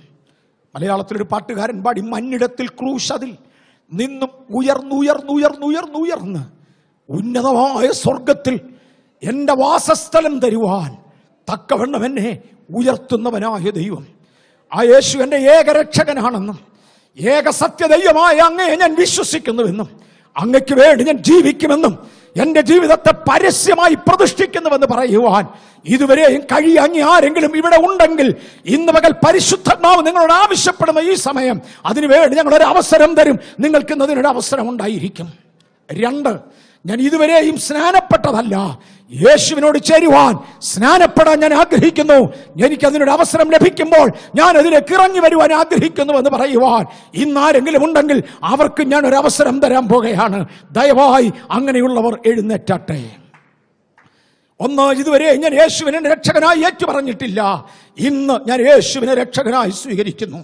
2, യേശുവിനോട് ചേരുവാൻ ഞാൻ സ്നാനമേറ്റിട്ടില്ല, ഇന്ന് ഞാൻ സ്നാനത്തിന് വേണ്ടി എന്നെ ഏൽപ്പിക്കുന്നു പറയുന്നവർ എഴുന്നേറ്റ് നിന്നാട്ടെ. ഈ സമയം ശുശ്രൂഷകന്മാർ ഇരുന്നാട്ടെ. ബാക്കിയുള്ളവർക്ക് വേണ്ടി ഞാൻ പ്രാർത്ഥിക്കാൻ പോകുകയാ. ആ എഴുന്നേറ്റവർ വേഗത്തിൽ മുൻപിലേക്ക് വരുവാൻ ഞാൻ അപേക്ഷിക്കുന്നു. ഞാൻ നിങ്ങൾക്ക് വേണ്ടി പ്രാർത്ഥിക്കാൻ പോകുക. These are serious minutes. ഈ മിനിറ്റുകൾ വളരെ പ്രധാനമുള്ളതാണ്. മുന്നോട്ട് വാ കുഞ്ഞുങ്ങളെ, മുന്നോട്ട് വാ. കമറാവുണ്ട്. അല്പകാര്യങ്ങളുടെ ദിവസത്തെ ആർ തുച്ഛീകരിക്കും. ഇന്ന് പകൽ യേശുവുമായുള്ള ബന്ധം ചില വ്യക്തിത്വങ്ങളോട് ഉറപ്പുവരുത്താൻ പോകുകയാ.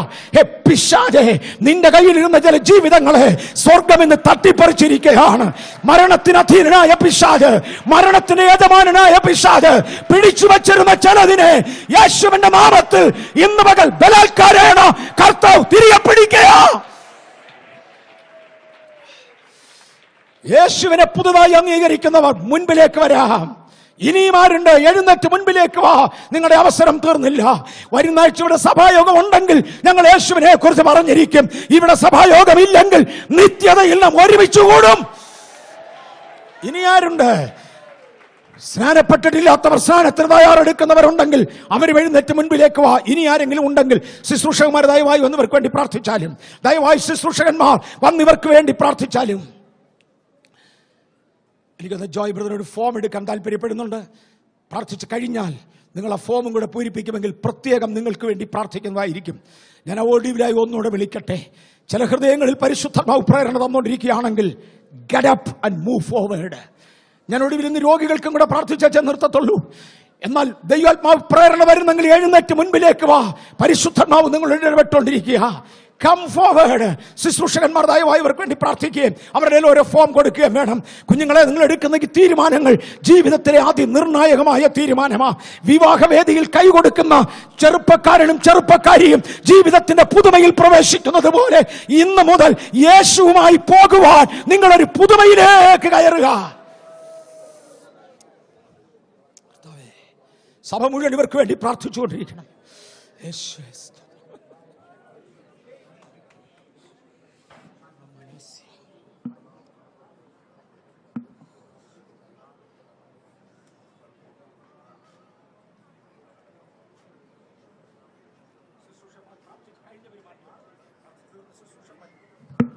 ശുശ്രൂഷകന്മാർ പ്രാർത്ഥിച്ച് കഴിഞ്ഞവർ മാറിക്കോണം, മുന്നോട്ട് വന്നവർ മാറരുത്.